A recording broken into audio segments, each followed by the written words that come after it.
Morning, everyone. I want to thank you all so much for being here. I'd like to go ahead and call to order today's Board of County Commissioners meeting, Seminole County, March 28th. If you would, just silence your cell phones or any other devices so that we don't have any interruptions.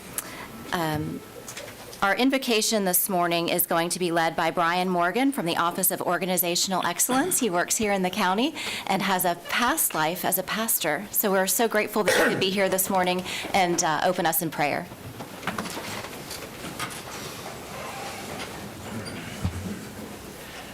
Heavenly Father, we come before you this morning with humility and with gratitude. We're grateful for the strengths, for the abilities and the giftings that come from you. Our prayer today is in the form of an invitation. We ask that you would come alongside and that you would influence these proceedings. Specifically, we ask for knowledge, for wisdom, and creative insight that we might serve your interests in our community with integrity and with excellence. We thank you for the opportunity to be servant leaders for those in our community today. In your name we pray, and everyone said, Amen. Thank you. Leading us in the pledge this morning is Terry Porter from the Clerk of the Court. Thank you. I pledge allegiance to the flag of the United States of America and to the republic for which it stands, one nation, under God, indivisible, with liberty and justice for all.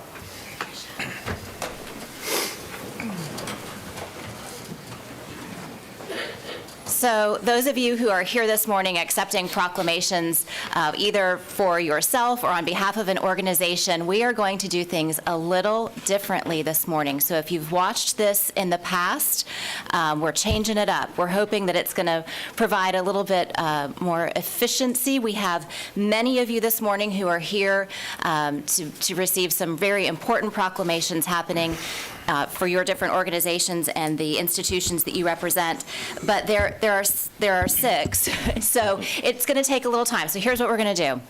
We're going to start with our Veteran of the Month, which of course is something we're always very excited about. The commissioner who has that proclamation will read the proclamation, will then vote on the proclamation, will ask the person receiving it to come to the podium, make whatever comments they would like to make to receive it, and then go back and have a seat. And then we'll do the next proclamation, and then everyone will stay. And at the end, all of us will come down to the floor, and individually we'll have you come back up to do pictures, because what we would have done is we would have come up and down 6 times, and it's always quite a show. So we're going to try and limit the up, down, and still give everyone the opportunity to participate. And then all of you get to hear and be present for the proclamations that occurred before you, because sometimes people like to sneak out when they're done, and then you miss hearing all the fabulous things that come next in the meeting. So, that's how we're going to roll this morning, and if it doesn't work, commissioners will do it differently next time. All right? Our first proclamation this morning is our Veteran of the Month.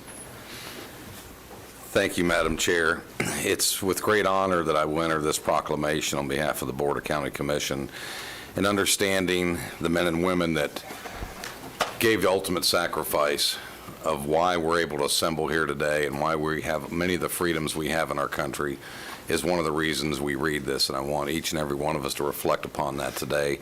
Our liberties and our freedoms that we often take for granted. It's such a great country. So with that said, this proclamation of the Seminole County Board of County Commissioners recognizing United States Air Force Airman First Class Robert D. Hankey for his outstanding service to the United States and Seminole County. Whereas the brave men and women of our Army, Navy, Marines, Air Force, Coast Guard, and Space Force demonstrate a resolute spirit and unmatched selflessness, reminding us that there are few things more American than giving ourselves to make a difference in the lives of others. And whereas throughout our country's history, generations of service members have answered the call to leave their families, leave their jobs, put their futures and even their lives on the line to valiantly defend our nation. Whereas for many service members, the sacrifices ended in permanent injury or death, yet their spirit remains in the continued preservation of our freedoms and the promise of liberty. And whereas there are more than 30,000 living veterans in Seminole County who served our nation in times of peace and war, Throughout their service, they kept America strong. And whereas Airman First Class Robert D. Hankey enlisted in the Air Force in September of 1951 and served honorably until July of 1955. He received the National Defense Service Medal, German Occupation Medal, and Good Conduct Medal. And whereas Airman First Class Robert D. Hankey served at Ramstein, Germany Middleton Air Force Depot, Pennsylvania, and Dow Air Force Base, Bangor, Maine, as an auditor, he was responsible for ensuring proper fuel acquisition for all military branches, Army, Navy, Marines, Air Force, and Coast Guard during the Korean War, with numerous invoice actions and a single accounting system. And whereas Airman First Class Robert D. Hankey completed a bachelor's degree after his military service and entered the insurance industry. He worked for 32 years with the Travelers Agency, later known as Citibank. He traveled regularly to Miami, Orlando, and the Bahamas. He assisted with countless insurance fraud cases for numerous corporate clients. He retired in 1991. In 2005, he moved to Winter Springs, where he joined the Tax Aid Service and is currently volunteering his time at the Oviedo Library to our seniors in the community. His efforts have prevented potential fraud cases against our seniors and protect them from unscrupulous activities. Whereas Airman First Class Robert D. Hankey has brought great credit and distinction upon himself, the United States of America, the United States Air Force, and Seminole County.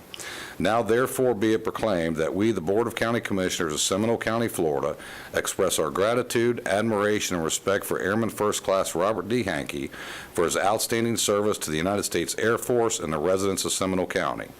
Be it further proclaimed, this proclamation is presented to Airman First Class Robert D. Hankey, along with our sincere congratulations and recognition as Seminole County's Veterans of the Month.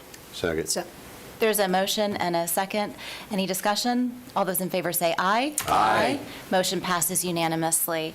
If you would like, sir, we would love to hear from you and recognize you this morning.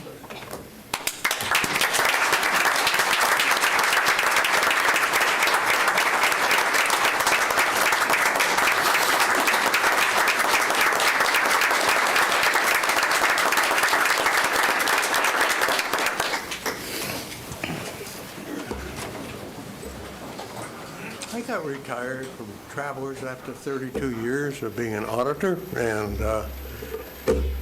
looked for something to do. About 2 weeks later, I was at a luncheon at church and they were looking for people to work in the tax program for AARP. So I said, being an accountant, a degree in accounting, I said, it sounds like a fit. So some 30 years ago, I started doing that and I worked for 5 years in Atlanta before I came down here, or in Florida, and then I've been active since that point. I'm still active in the tax program. I also am very active in doing square dancing and ballroom dancing, and I work out.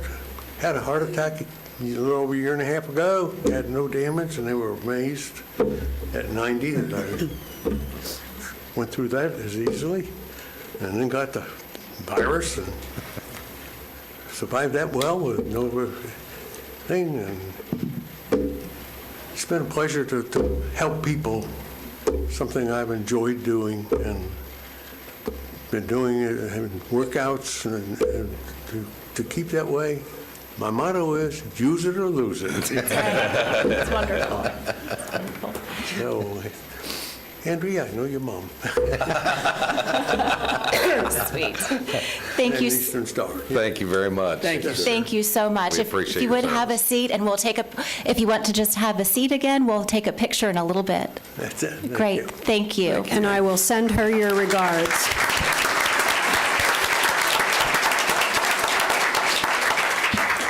Our next proclamation is proclaiming the week of April 9th through 15th as National Public Safety Telecommunicators Week. Thank you, Madam Chairman. It's truly an honor and a privilege to recognize these men and women that serve not just the county, but the community. So many times we take for granted when there is an emergency, we pull out the cell phone or the home phone and we dial 911, not truly realizing what's going to take place over the next seconds. Over the next seconds, it goes to a team of individuals that so many times are not truly recognized of what they do. They put together that phone call, and they figure out where it needs to go. Does it go to the sheriff? Does it go to the police? Does it go to the fire department? Does it go to the paramedics? And at the same time, while they're trying to figure out what is the best equipment to send to you, no matter where you are in the county, they're trying to keep you calm. They're trying to get information. They're trying to assess the situation, which, when it's happening to you, can seem like an eternity. But they need to figure out what's going to happen in real seconds, real time, and figure out what is the best piece of equipment, who are the best people to send to you, at the same time being calm, cool, and collect. And so today, we're recognizing these men and women, and we're proclaiming April 9th to the 15th of this year as National Public Safety Telecommunications Week. Whereas emergencies of all nature occur throughout the day and require the response of police, fire, and emergency medicine services. And whereas public safety telecommunicators are the first and most critical contact of our residents having the emergency services. And as public safety telecommunications are the single vital link of our firefighters and law enforcement by monitoring their activity by radio, providing them information and ensuring their safety. And now they're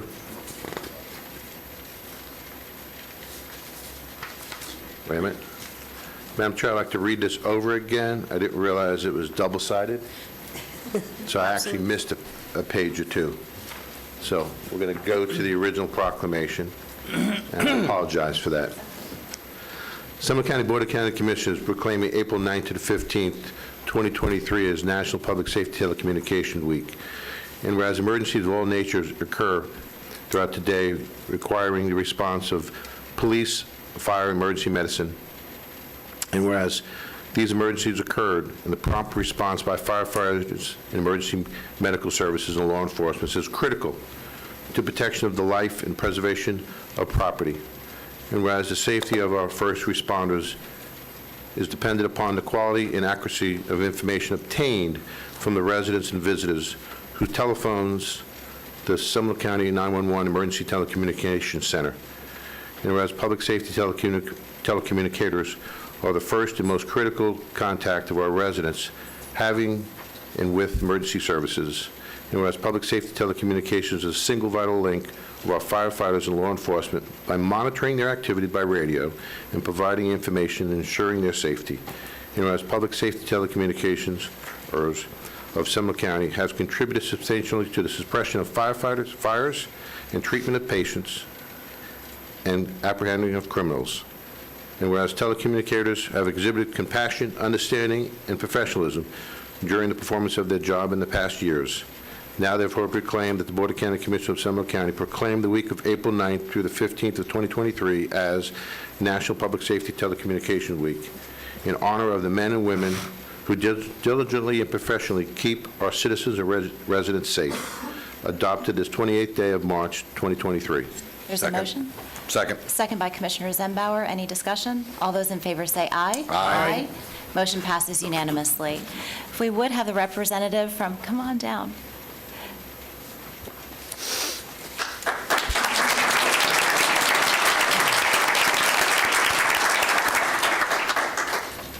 Good morning. Good morning. I'm Sharon Owens from the Fire Department. I'd like to thank you guys on behalf of the Seminole County Fire Department and Sheriff's Office Communication Center for the proclamation. It's an honor to serve the citizens of Seminole County and keep the responders safe. Thank you. We appreciate all that you do. Amen. Welcome. All right. Thank you.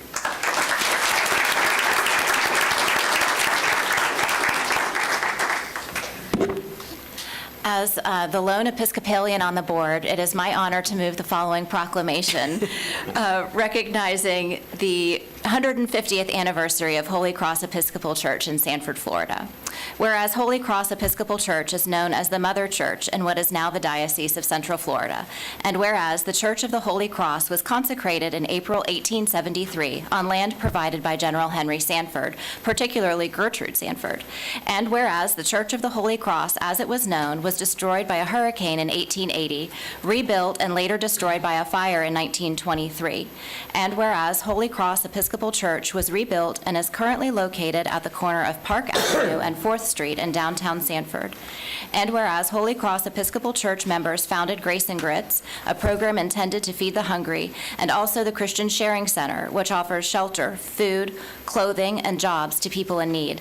And whereas Holy Cross Episcopal Church provides assistance to citizens in need through several charitable organizations, including Safe House of Seminole, a home for abused women and children, Habitat for Humanity, United Thank Offering, the Christian Pregnancy Center of Sanford, Camp Wingman Children's Scholarships, and the Diocesan Relief Fund.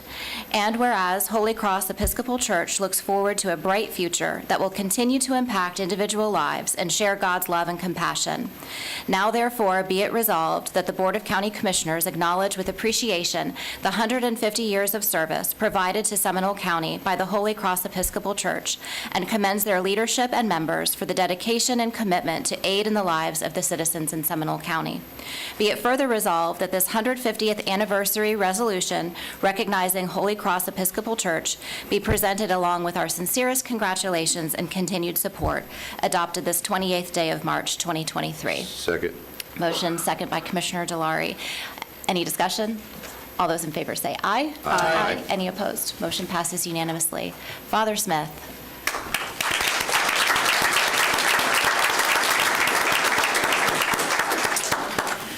We're deeply grateful for this resolution that you've passed today. Deeply grateful to be a part of this community and having been a part of Sanford since before Sanford was Sanford. And in our service, our work together as a congregation goes under the title of We Worship and We Serve. And we're deeply grateful that we've been a part of the life of this community, the life of this county, that we're able to serve the people that come into our midst, part-time or full-time, and that we're grateful that we can reach out and be a part of this community, making a difference and hoping to make this community a great one that it has been and will be. Thank you. Thank you very much. Thank you.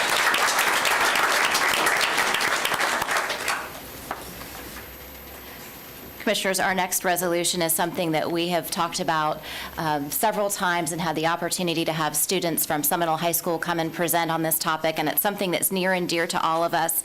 But I'm going to read this because I love these girls, and I've really come to enjoy the time that I spend with them and getting to I feel like their passion has become my passion, and I've learned so much. So it's not just girls in the club, by the way. And I'm saying I don't like the boys. I realize now, you say things and then you go back and you go, that's going to be replayed. And all she said was that she loved the girls. I love the boys, too. Young men and young women are all amazing. And you're not giving up the chickens for the scrub jay, And are you? I'm not giving up chickens for anything. So, Amen. to honor the work that has been done by our students at Seminole High School, I'd like to move the following resolution by the Seminole County Board of County Commissioners, establishing the Florida scrub jay as the official bird of Seminole County and expressing support for recognizing the Florida scrub jay as Florida's official state bird. Whereas the Florida scrub jay is the only bird that is endemic to Florida, and whereas Florida does not have an official state bird according to Chapter 15 of the Florida statutes, and whereas Florida's unofficial state bird, the northern mockingbird, is unoriginal as the state bird as the state bird of Arkansas, Tennessee, Texas, and Mississippi, and whereas establishing the Florida scrub jay as Florida's official state bird is only symbolic and will not afford it any additional protections, and whereas Seminole County is committed to setting a good example for its citizens regarding pride in Florida's unique wildlife, and whereas the Florida scrub jay embodies Seminole County's and Florida's unique ecosystems that attract attention from around the world, and whereas the Florida scrub jay embodies honorable values of loyalty to family and hard work, which are important to Seminole County and and Florida residents. Now therefore be it resolved that the Seminole County Board of County Commissioners does hereby recognize the Florida scrub jay as the official bird of Seminole County. Be it further resolved that the Seminole County Board of County Commissioners expresses its full support and recommendation that the Florida scrub jay be considered Florida's official state bird, adopted this 28th day of March 2023. Second, and go Knowles. Motion and a second, which doesn't mean we don't love Lake Mary Rams or Haggerty Huskies or Brantley Patriots. We love them all. There's a motion and a second. Any discussion? All those in favor say aye. Aye. Motion passes unanimously. Lucy, would you, or whoever is here that would like to say something about the proclamation, we welcome you, and then we'll take a picture later on. Commissioner, she's coming up. I just want to say that those other places that the mockingbird is also the official bird, I'm sure they would rather live in Florida than they would in Arkansas or Tennessee. Just saying. There we go. There's your scrub jay. Who's doing that? Thank you. Commissioner Delary. I'm Caitlin, and this is Lucy. We are the co-presidents, and we just want to thank you guys so much for helping us push this along and recognizing the scrub jay as the Seminole County bird. Yeah, it's really important. It's something that we really appreciate you guys for doing, and thank you so much for supporting us. We appreciate you.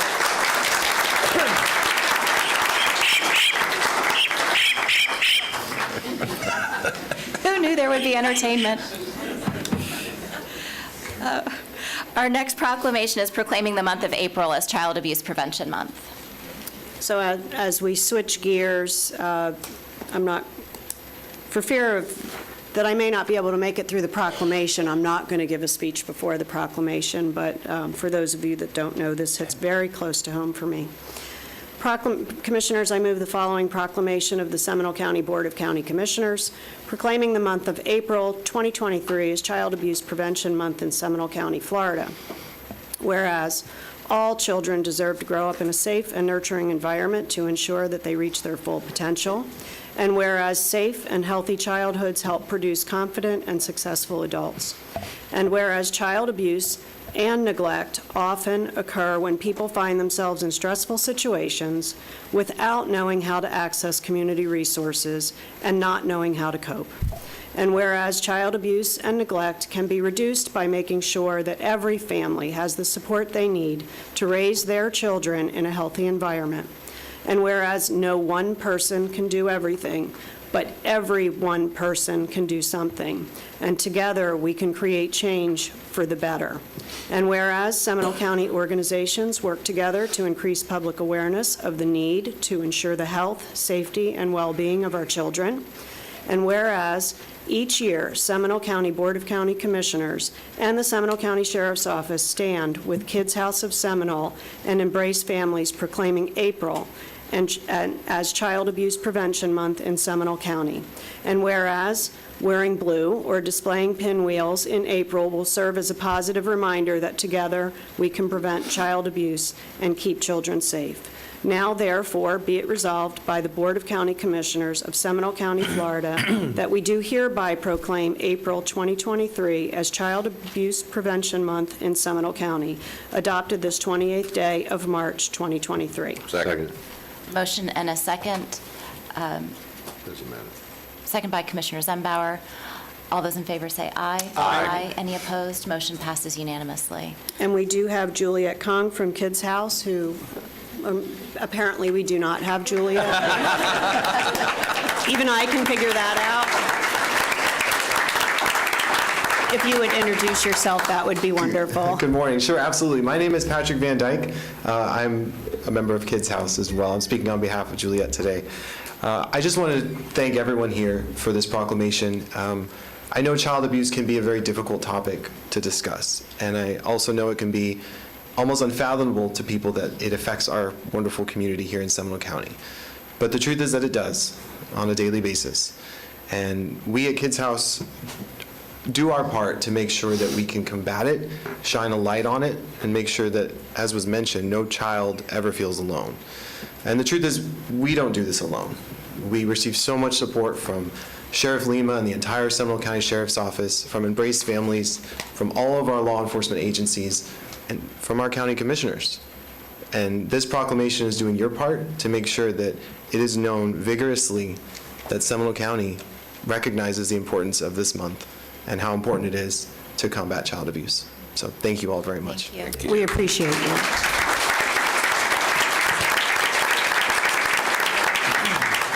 Madam Chair, if you wouldn't mind, give me a few minutes here, if you wouldn't mind. One of the things that I find is truly amazing about Kids House is that they treat the victim, obviously, but they also treat the families, because the whole entire family is also the victim. The child is truly the focus point. But when they do this, they provide therapy and counseling for the entire family, because it disrupts that whole nucleus of what a family truly is about. And they do this at no cost to the victims and their families. So the individuals that work at Kids House truly are doing amazing work on so many different levels, because the demand keeps on going up, funding keeps on getting reduced on so many different levels, and it's harder and harder to provide those level of services. So the work that you all do is truly, in my opinion, like so many other things that other people do, is God's work. And so I truly want to thank you from all the county commissioners. I know you also have Jordan with you. He's the therapy dog. And so many times I've heard stories about how an individual that comes to Kids House sometimes is so hurt inside that they have a hard time reaching out and communicating with them, that Jordan has this unique ability to just go there and just put their head on their lap and just, put their paw. And you'd be amazed on how they build that relationship between victim and four-legged rescue dog, that Jordan is more than just a rescue dog or therapy dog. He's part of the team, and he actually allows that bridge to happen to provide true therapy and help to that family and that victim. So I want to thank you all for being here and all the work that you do. So thank you on behalf of the Board of County Commissioners. Thank you. Thank you. I thought you were going to plug a little fundraising event that's coming up later in the month. They do have a fundraising event for their gala that's coming up this coming April. So if you do have some extra dollars, you want to get involved in helping child abuse and helping the victims, please go on the Kids House website, kidshouse.org. The event's coming up this April. I believe it's the 14th, correct? 15th, I'm sorry. The 15th is Saturday at UCF, and they do a phenomenal job. Remember, 1 year, the amount of people that show up there, it is standing room only. But in these hard economic times, they really need help on so many different levels, because of we're all feeling the hurt financially. So thank you for allowing me to do that, Madam Chairman. Absolutely, absolutely. Thank you. Our next proclamation is proclaiming the month of April 2023 as Water Conservation Month. Thank you very much, Mr. Chairman, and I would ask that we move this proclamation of proclaiming the month of April 2023 as Water Conservation Month. Interesting fact, there is the same amount of water exactly to the drop that there was when the Earth was first formed. Water has not changed. There's still the same amount. It's just there is a lot more polluted water, and there is a lot more saltwater intrusion of water. So the clean, fresh water that we need is becoming less and less available. And it's important that we all take time to consider what happens when we turn on that spigot and other uses of water around our home. Whereas water is basic and essential need of every living creature, and whereas the state of Florida, the water management districts, the Seminole County Board of County Commissioners have worked together to increase awareness about the importance of water conservation. And whereas Seminole County and the state of Florida have designated April, which is typically a dry month, when water demands are most acute, as Florida Water's Conservation Month for the purpose of educating citizens about how they can help save Florida's precious water resources. And whereas Seminole County has always encouraged and supported water conservation throughout various programs and special events.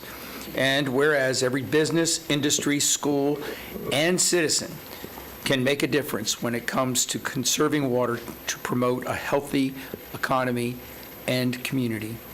And whereas Seminole County is calling upon each citizen and business to help protect our precious resource by practicing water-saving measures and becoming more aware of the need to save water. Now therefore be it proclaimed by the Board of County Commissioners of Seminole County that we do hereby proclaim the month of April 2023 as Water Conservation Month in Seminole County, adopted this day. And Second. Second. Motion and a second. All those in favor say aye. Aye. Motion passes unanimously. Sandro, are you here? There you go.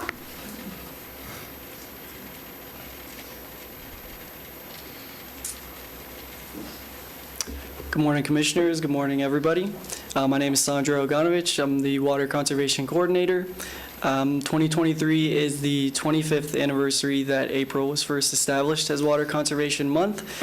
Seminole County Environmental Services do its part by giving their utility customers and residents both alike different water conservation methods through our partnerships with St. Johns River Water Management District, Florida Friendly Landscaping, Public Works, WaterSense, FSA, WWA, and others alike. We all collaboratively come together to spread the awareness of water conservation in its absolute. We also offer a lot of our utility customers and residents different programs, incentives, rebates, demonstration gardens, different methods to save water. So thank you so much for the proclamation and stressing the importance of water conservation, especially in today's society. So thank you guys so much. Thank you so much. Yep, We no problem. appreciate Thank it. you. Thank you.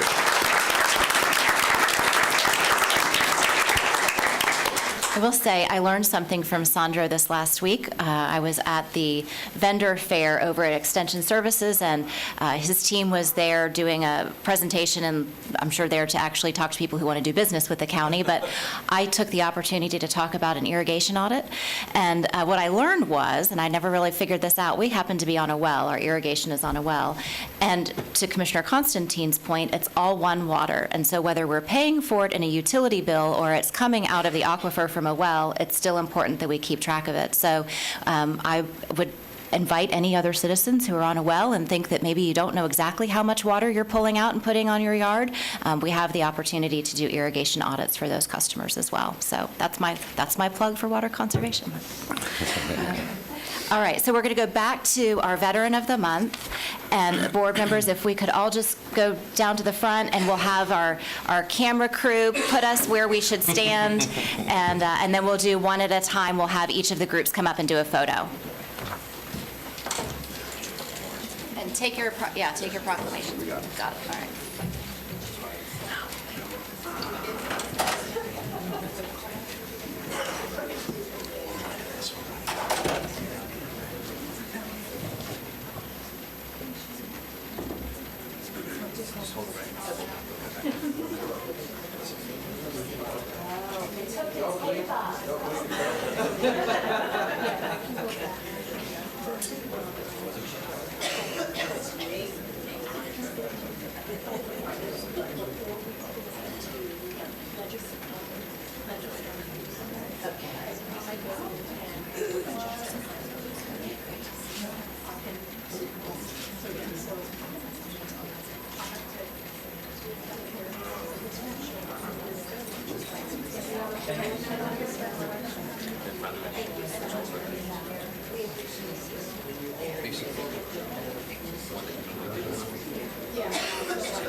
Our telecommunicators, our E911 team, anyone else with public safety that would like to come down.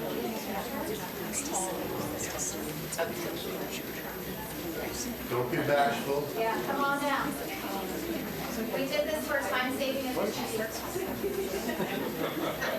It's your next. Get ready. Yes.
All right, we're going to get better at this, I promise.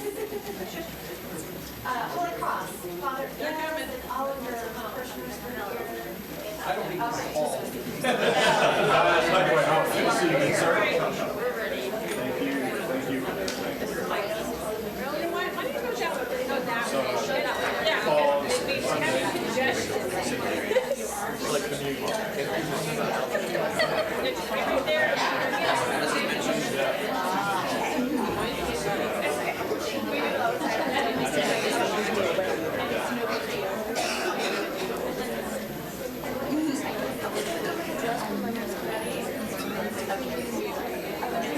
But I wore that dress last time we were here, so I didn't want the pictures to be the same.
Kids hasn't gone down. Thank you, guys. We'll give you a copy.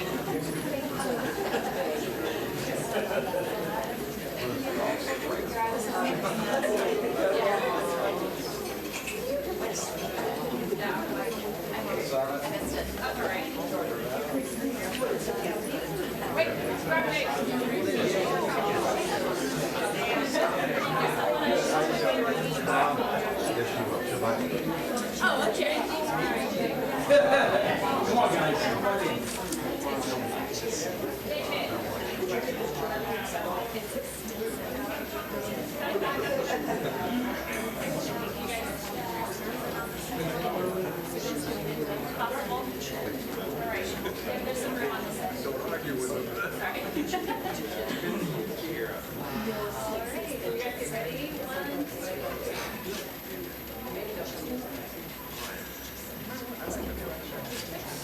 One more right here.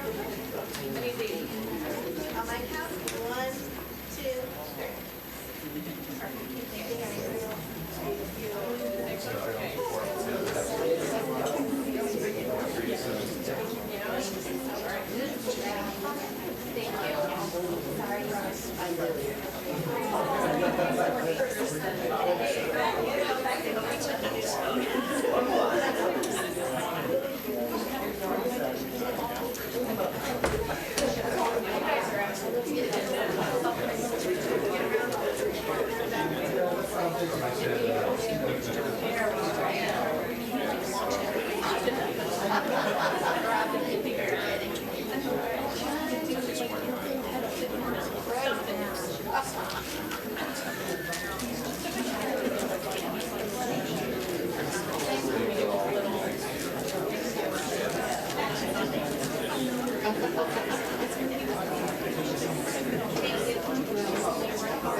Our next item on this morning's agenda is a County Investment Advisor Report. Mr. McIntyre?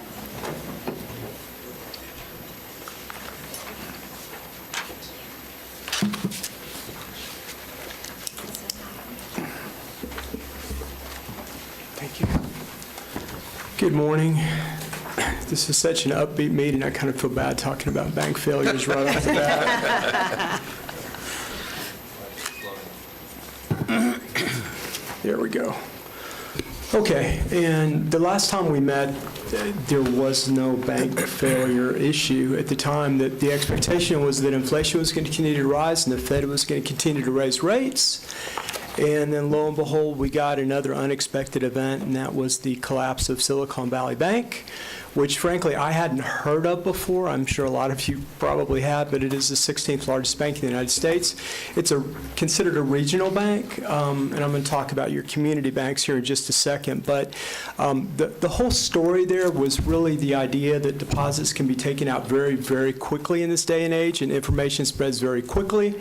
So this particular bank has a lot of deposits from large tech firms, not from mom and pops. So the FDIC insurance was not taking care of most of these deposits, and most of the deposits were uninsured.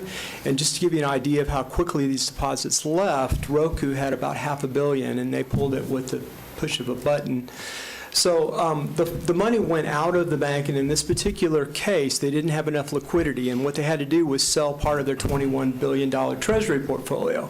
And they had that Treasury portfolio because they were not making loans, but they had a lot of deposits. So they felt like that was a safe place to park their money until the money was needed. The problem was that, as you guys have experienced, we're in a position where the Fed raised rates very, very quickly. So if you had a long duration portfolio and you had to sell it all, you realized a loss. And they realized a $1.8 billion loss. It happened very, very quickly. It's such a large loss, nobody saw it coming, and that scared the markets. A couple days later, S&P came out, and this was another scare, but not necessarily anything that they should not have done. But S&P decided they were going to take a look at the banks, so they downgraded the outlook for the U.S. banking system to negative while they were looking. That doesn't necessarily mean a whole lot, except that S&P is covering their butts, and they didn't know how deep the problem was. My feeling is that this was a panic. It affected 3 regional banks. The larger banks actually benefited, so money went out of the regional banks, they went into the JP Morgans and the larger banks. They saw large inflows. Community banks are not really affected, and that sort of brings me to where you guys have your monies, which are in community banks. And all of the banks that the clerk's office uses are part of the Qualified Public Depository Program in the state of Florida, whereby these banks, if they're part of the program, have to put in collateral. Depending on how healthy they are, they might put in a smaller amount. If they're not quite as healthy, put in a larger amount, but there's an enormous pool of securities that secure deposits. So unless all of the banks experience problems at the same time, there would be ample ability for deposits to be covered. So we do look at your banks. I don't feel like there's any issues whatsoever, but we'll continue to look at your banks, and I do think that the implication of that collapse, which may or may not have spread a little bit deeper, did affect the Fed's thought process about what they're going to do going forward. So they can continue to aggressively raise rates because the fact that they did so much created or fostered the problem in the first place. So a lot of people felt like when the Fed met last week, they were not going to do anything. And the market adjusted for that. Now, the reality was the Fed did raise rates anyway by 25 basis points.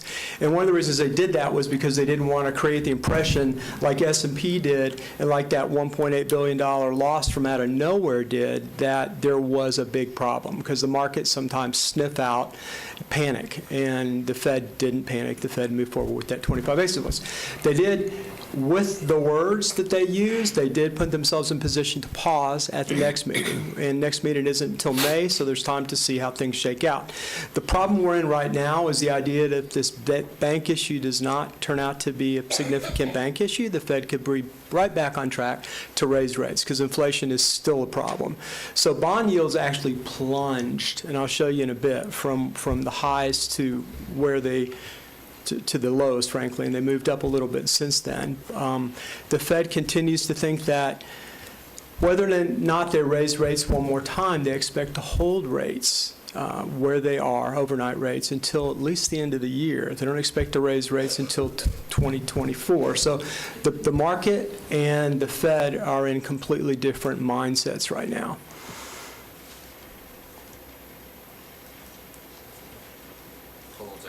Okay. Oh, okay. The only thing I want to show you on this, of course, is the CPI, the Consumer Price Index. This shows you that on a year-over-year basis, CPI continues to move lower. My expectation is that it's going to move quite a bit lower in March, quite a bit lower in April, and quite a bit lower in June on a year-over-year basis, because last spring was the hottest months for inflation. This may give the Fed the opportunity to take a breather. We don't necessarily think I don't think the Fed is necessarily done, even though the market has come to that conclusion. This is the 2-year Treasury yield. What I want to point out is, and it's over a 3-week period only, but it got up to a peak of 5.08, and then roughly 3 weeks later it hit a bottom of 3.63. It actually got down to 3.55. So today we're back up at 4%. There is a tremendous amount of volatility from day to day. So even though I recognize that the county would like to lock in and extend a larger portion of the portfolio, we're going to kind of have to wait until that time comes. So for every economist who believes that the Fed is going to be cutting rates this year, there's another economist who believes that the Fed has still got 1 or 2 additional rate hikes up their sleeve.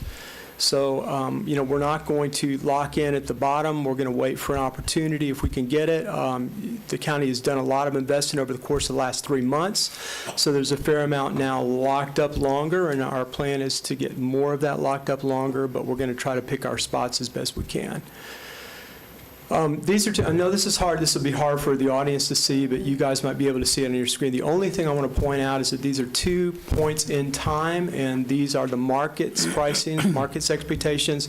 The first show that the market expected the Fed would peak 75 basis points from now at close to 5.5%. Flash forward about 3 weeks, and now the market believes the Fed is done. And the market believes that over the course of the next year, the Fed is going to cut 125 basis points. So that's not a person, that's the market, but nevertheless, that's where we are at this point in time. So remember that those crossouts that I have under the treasuries are your previous 2 meetings. As of, for instance, the 24-month was, I guess, approaching 5% at that point in time. Gosh, I almost can't see that. We were at 392 the other day. We're close to 4% today. Again, volatility is extraordinary from day to day. I would like to think that we could lock some more in the 2.5-year-ish area, somewhere in the neighborhood of 430, 440, which would be a good spot if we could, and I think we're getting pretty close to that. Pool rates have moved up, so there's reduced money in pools right now for the county. I'm a little bit, I would rather have lower Florida Prime balances, even though that's managed by Federated. Florida Prime does have some exposure to commercial paper, quite a bit, and some exposure to financial institutions, quite a bit. So, at one point that was probably somewhere in the neighborhood of 200 at your high point a couple years ago. Right now, we're probably about 25. So, and a couple of your banks, one of your banks is paying 478 or 487.5, I guess I should say, and the other one is paying 5%. So those 2 large bank deposits with what I believe are very stable banks are paying your highest in terms of liquidity. And those are relationships the clerk's office has fostered. I know that Jenny, right after the Fed moved, called both of those banks and urged them to move up as quickly as they could, and they did that very day. So maturing securities, you actually have a lot coming up in June. Later this month, you do have a Treasury that's maturing that comes off at a 156 yield. Be glad to see that one go. And we felt like that can just go into adding to the liquidity position for now. You've got some bills to pay, so that won't be reinvested. As we roll forward, what I'm recommending is that Florida Palm be rolled over. That's coming off at a 212 on the 5th. I'm not sure where that could be rolled over. I'm going to guess at a 490. Recent investments. We actually did an investment on Friday at a 5:30 yield. It was an 18-month security with a 3-month call. That will probably be called away in 3 months. But relative to what you're earning in your other deposits, the idea that there's a 5:30 seemed like too big a spread to pass up. I think that's a 90-day at 5:30.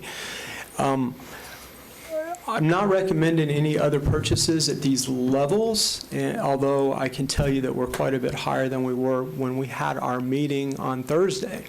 So what I'd like to basically ask is for some latitude to work with the clerk's office in the event that yields move up to the point where we can lock in a little bit longer and continue to build that longer ladder to lock in your earnings in the event that the Fed does start to cut rates in early 2024.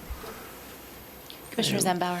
I will move a motion to accept our financial advisor's recommendations and have the clerk implement those, as well as have the latitude over the foreseeable future to make those moves as quickly as possible as seen fit. Second. Motion and a second. Any further discussion or questions? Commissioner Herr. What's the definition of foreseeable future? Between now and the next meeting. There we go. Right. All right. Clarification? All right. Does anybody else have any questions? All right. All those in favor say aye. Aye. Any opposed? Motion passes unanimously. Thank you, Mr. McIntyre. Thank you all. Thank you. Our next presentation is from Carrie Longsworth from our Community Assistance Division.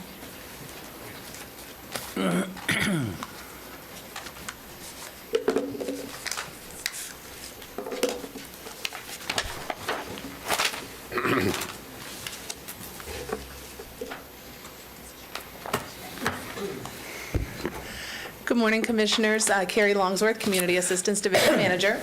This is a presentation about the Community Service Agency, the CSA program. We did talk about it in July of last year when I brought the recommendations forward. There was some discussion about making some modifications to the process. So some of this presentation is about modifications, and some of it is really just formalizing the current practices that we've already had in place and putting them into policy. So one of the things staff is recommending is to reallocate about $100,000 from the Community Service Agency funding.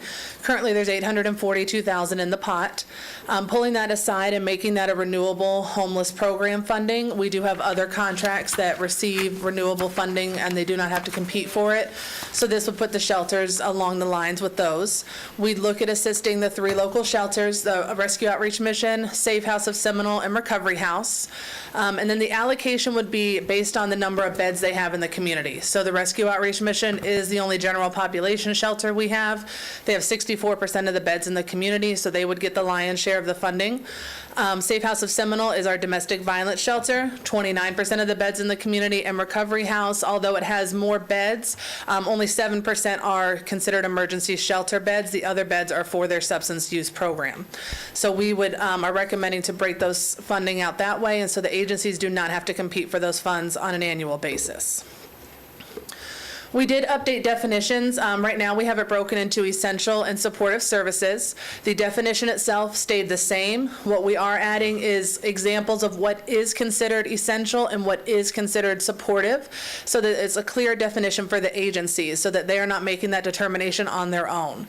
We did add things such as food, childcare, medical, mental, or behavioral health, and other housing activities that we're not currently funding through some of our federal dollars. So these would be housing programs, but not necessarily our shelter activities. And then supportive services, some of our regularly funded agencies do legal, youth services, and then anything that's not considered essential. So this is just really defining that a little further. Some of the other formalizing the practices we do is currently the funds are not available for any capital improvement, any construction, property, or land acquisition. We do have agencies that maybe one agency a year does request funding for that, but it is not eligible. So we do want to put that in writing so that we have that set up. The other thing is a practice that we have been putting into place is that the large portion of our funding goes to essential services every year.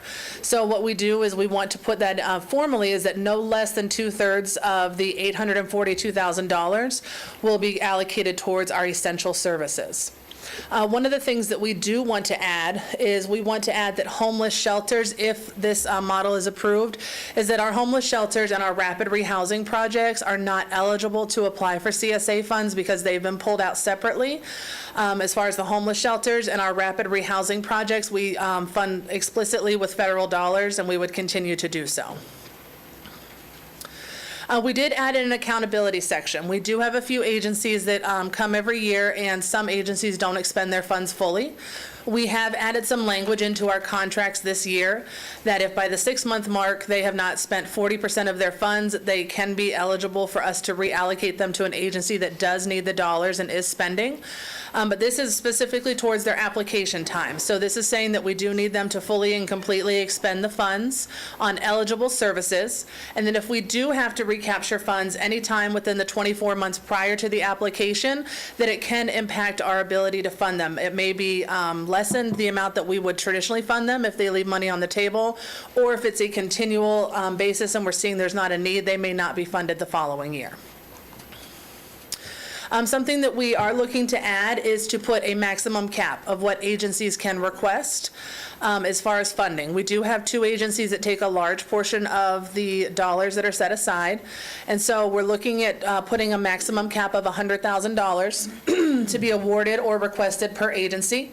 Right now, we have 2 agencies that receive about $135,000 and $180,000 a year, so that would cap those agencies.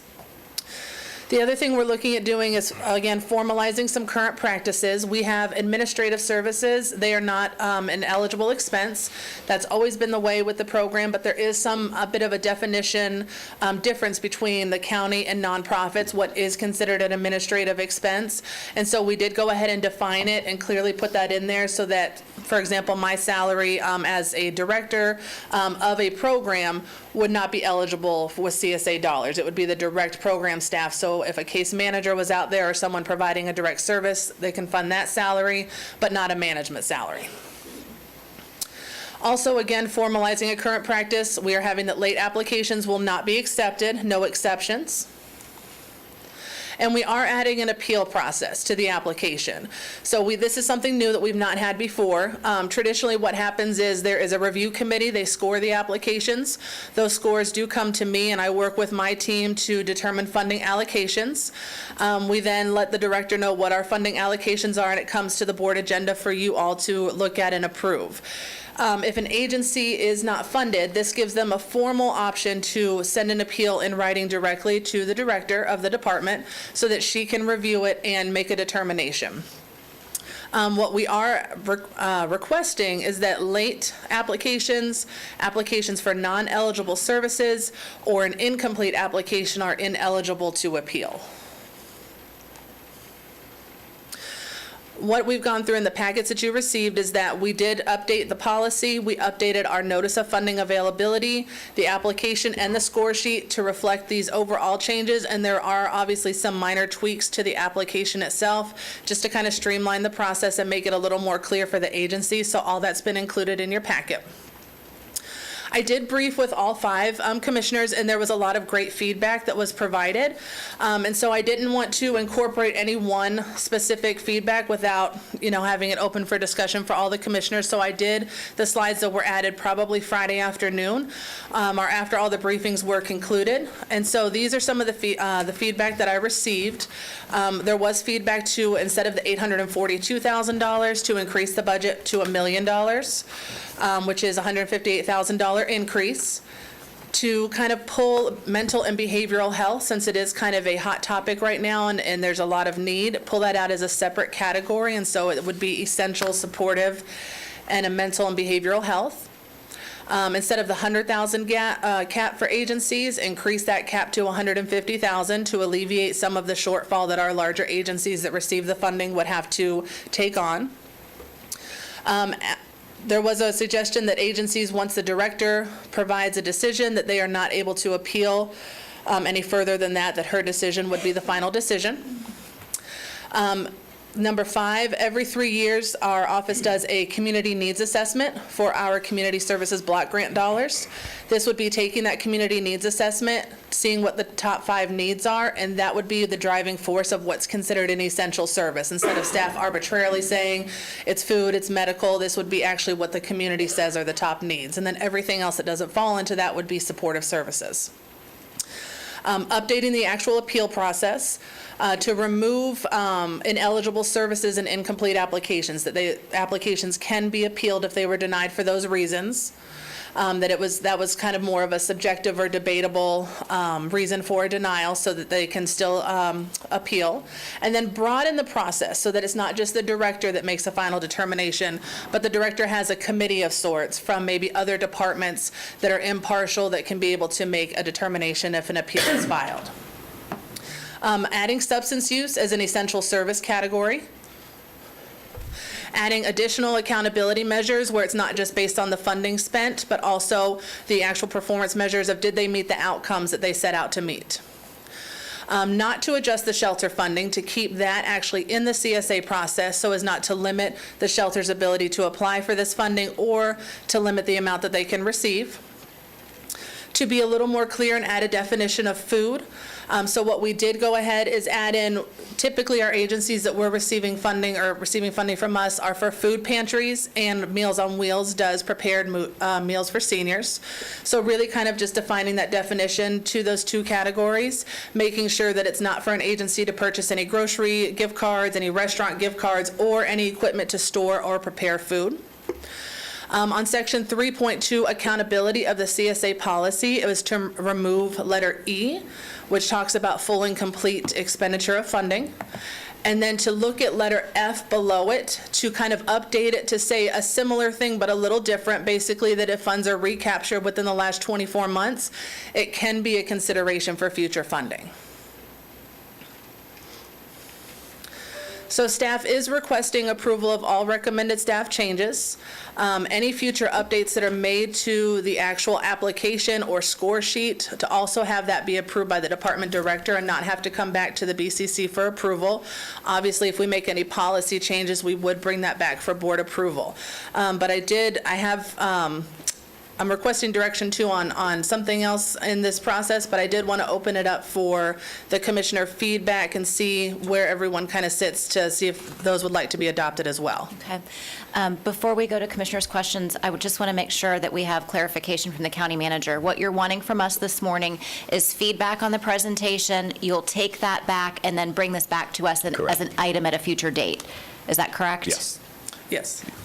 Okay. Yes. All right. Commissioner Make sure Herr. I'm right. Okay. Thank you for that clarification, because I did hear 2 different things. So I want to go back to, first of all, this update is not in the agenda. It's a whole situation here happening. So I'm going to use that. Okay.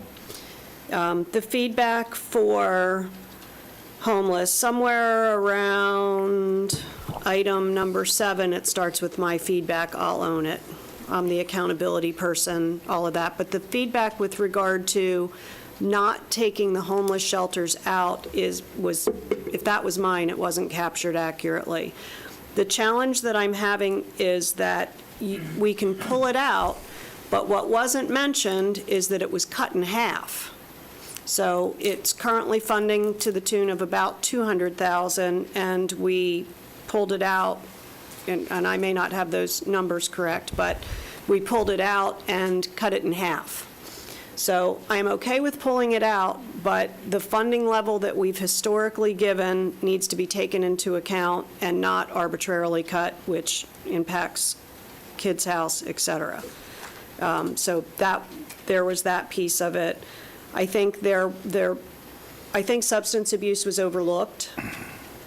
Mental health is not substance abuse. They are 2 different disciplines, and so if the intention is to fund substance abuse, it needs to be in there. And I'll stop there for 1 second, but also go back, and I'd like to know what the impact to the agencies that were being funded at 185 and 135. First of all, I'd like to know who they are. That did not come up in my briefing. And I'd like to know why the cut. So the two agencies that currently are funded over $100,000 are Meals on Wheels, they're about $135,000, and the Early Learning Coalition are about $180,000. The cut was specifically because we do have such a limited amount of funding. This was honestly set prior to even considering increasing the budget to $1 million. So working with the funding that we have, this was actually to try and set a little bit of parameters so that some of our even smaller agencies that are currently funded, or if some agencies come on that are trying to seek funding, have an opportunity to receive funding with the limited dollars we have available. And then I'm going to continue for 1 minute, if you don't mind, Commissioner Delary. The appeal process is exceptionally concerning. It is a closed loop, so the applications are going into the department. It's the department head that's doing the appeal process. There's no external view of that, and then to say that it ought to be, then just shut it down right there is exceptionally difficult for me. That's really not an appeal process, just to be clear. And when you look at definitions, to say that we won't let somebody appeal for a non-eligible service or an incomplete application, in my experience, those are all debatable. So that's the purpose of an appeal process. That's literally subverting the appeal process to say, this, we're dropping the hammer and this is how it works, which doesn't seem to be in a collaborative spirit with the community. And I'll stop there. Commissioner Zembauer was next, and then Commissioner Delary. Thank you, Madam Chair. So I would go immediately, and I hear what Commissioner Herr is saying. I think number 5, that was one of mine, and I think the assessment, needs assessment really should drive this program, in my opinion. We've had debates up here previously about certain entities always being funded. We've heard, this one needs money, that one needs money. But the needs assessment truly driven should drive that decision-making process. And we have, to our community's best interest, this commission has funded mental health programs, substance abuse programs, many through the sheriff's office, and we thank them for being great partners and helping accommodate that and bringing in private partners to help put that together, as well as Advent Health.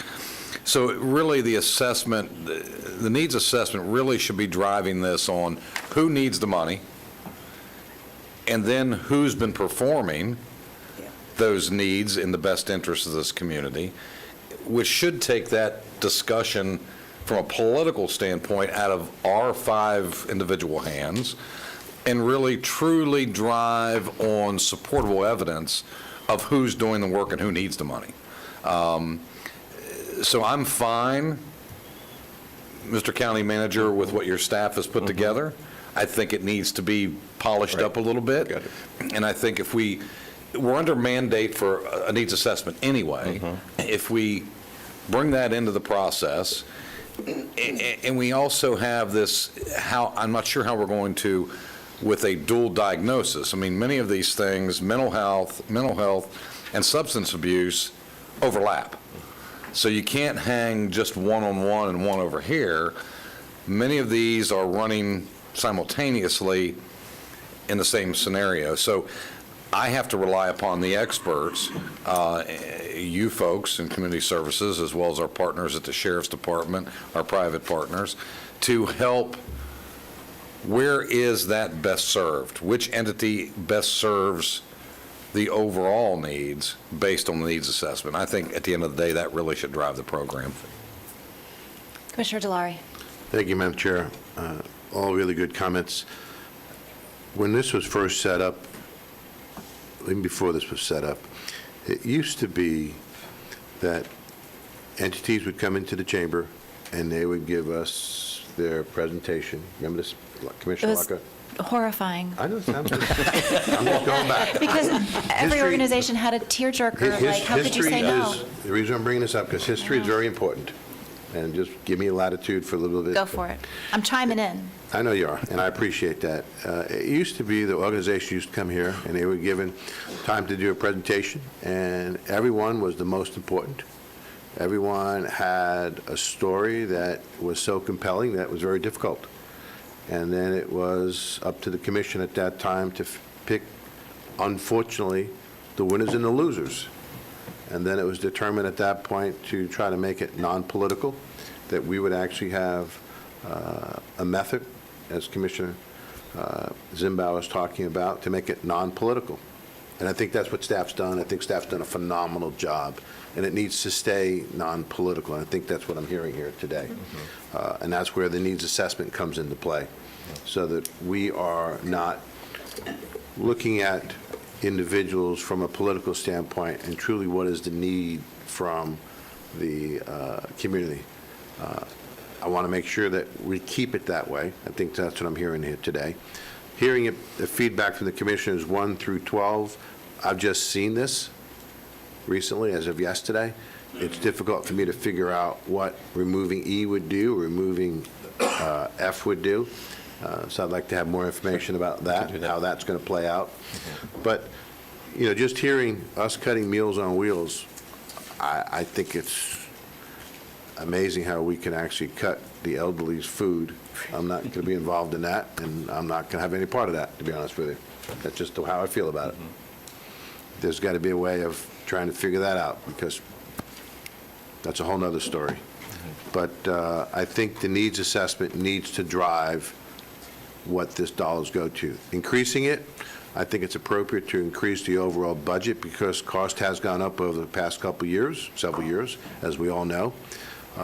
But the appeals process, as Commissioner Hurd talked about, I can understand there be a need for an appeal, because that's what we're doing. You're appealing it. You don't agree with something.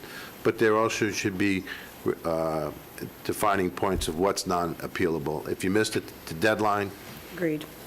that's, in my opinion, non-appealable. You missed the deadline. But if it's incomplete because of an issue, that should be appealable, because now there's an issue about what's that definition truly is about. But I'd like to have more information, I think, to understand what all 12 of these items are going to, the ramifications, what they're going to be, is truly important. But also the assessment, I'd like to get some more information about how often we're going to do it, what's going to be assessed, and how we can actually look at this holistically and not politically. That's my input. I have some feedback, unless other commissioners have anything they'd like to share. I completely concur with some of the things that were said. The one thing that I think we do need to take into consideration, and I think Commissioner Zembauer touched on this, organizations like the Early Learning Coalition are funded heavily from the state. And if there are a significant amount of funds going to some of these organizations that have other resources, to our staff's point, we have a very limited small pot of money. And if we can, with warning, let them know, I think communicating this new process is going to be important, especially to those agencies who may see a decrease in funding. But I just, while we were sitting here talking about it, I jumped on the Early Learning Coalition's website to see, you know, where are their funds coming from? And their last annual report on their website is 2016. So I can't really see what's happening most recently. But I think we need to look at the whole scope of an organization and what their resources are, because we should, this is my opinion, we should not be the sole or largest funding source for any of these agencies. This is to help supplement, maybe help get over a hump, get, you know, that's my opinion. Others may disagree, but when some of these organizations get to the place where they are relying on these funds to make their budget each year, I think we've done them a disservice. So that's my 2 cents. Commissioner Constantine. I think all of you have said some really good things. I want to piggyback on what you said. There are a lot of really good organizations that don't ask for money, that are out there fundraising constantly and you know, trying to, you know, build their own resources internally. And So we have to look, as you said, in a holistic manner. I think one of the things that we also, that's not in here, that we might want to coordinate with is there's a great deal of money, we see it from time to time, coming from the sheriff's office. And I think that we should also look at what, try to coordinate with that office to see what they're providing to these not-for-profits, and to make sure that we are not, or they're not double dipping, if you will, but we're organizing it together, because that, again, is, coming from Seminole County also. So I think that we should look at that and make sure that we're actually working together and not just approving a list of charities that they provide to us, but we're working with them on, what we're providing too. Commissioner Zembauer.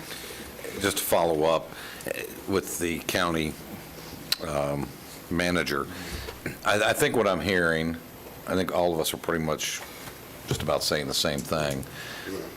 The assessment need is already driven on a 3-year cycle, mandated. Is it possible, hearing what input you've heard here today, that you can look at other parameters in that needs assessment for the community, to the points of my fellow commissioners, that there are other agencies that are funding, whether it be private sector, whether it be the sheriff's office, that should be incorporated in my mind as the community assessment needs. Who's getting money, who's doing the work, what is the need, who's best funded, and where the funding's coming from. To Commissioner Lockhart's point, we may or may not need to be the majority partner in the funding. I can't sit here and speak because I don't know what may happen 2 years from now if there's some need not on the radar that there is no funding for. Is that something that staff can work on and bring back? Yeah, absolutely, and I appreciate all the comments that you all have, and what I'm hearing loud and clear is that you need a true bigger picture of what these organizations, how they're funded, and where it's coming from, and what our needs are, and what the need assessment says. So absolutely, we will go back, I'll work with Carrie and Allison, and we'll go back and put all this together, give you a better picture, bring it back to see how you all, brief you also individually, bring it back, and have a plan to go forward. So I appreciate that input. Commissioner Herr. I think there's one other very strategic differential here that it seems to be driving to, that we need to have at least give an inkling as to where we are on this. There seems to be a move to try to limit and subcategorize with the idea that we're going to create more opportunities for newer organizations to get funding. And I will tell you that I struggle with that. Newer organizations don't have track records, they don't have outcomes, they often don't have the financials to know whether or not they're sustainable, and I don't want to be in the business of trying to launch new nonprofits. And by new, I think the term was under 3 years. 3 years for a nonprofit is nothing. And so I think we need to have a philosophical discussion about that, which County Manager, you and the team can do that and determine where we want to end up. But I can tell you that I am very uncomfortable in that space, because every single community leadership event that I have ever been to in this community has said, we have so many nonprofits, we need to consolidate the services. We confuse the living daylights out of the community members. And so why we would even venture down that path is beyond my comprehension. And for the record, my appeal process was never to come back to the BCC in case Thank you. Yes, good. Thank you. That was not it. It was about pulling external, really smart people into a room that are outside of the department making the initial decision, so it's a true appeal. And my point on substance use is that there's no reference to it in there whatsoever. I don't want it to be precluded because we didn't contemplate the language. No, understood. And I think all that can be put into the needs assessment. Concur 100%. If you historically have one provider that has been providing great service for the community to fill a need for 20 years. Why would you cut them to bring a new one in? But there are times we may need a new partner. Exactly. So I think that could all be wrapped up in that whole process. Commissioner Delary? Yes, I just wanted to just expound a little bit. No way, shape, or form that I think that I was saying it should be brought back to the board.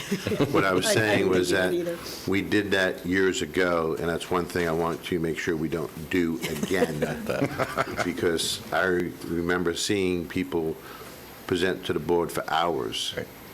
And then it was, who's the winner, who's the loser. This needs to be done professionally. It needs to be done holistically with the needs of the community. And I think those were the points that I was trying to make, as well as, I think Commissioner Herr made a good point. If there's a new organization, I think that's great, but there needs to be a solid track record for a number of years. You all need to figure out what that is professionally before they come here. Because the dollars are so small.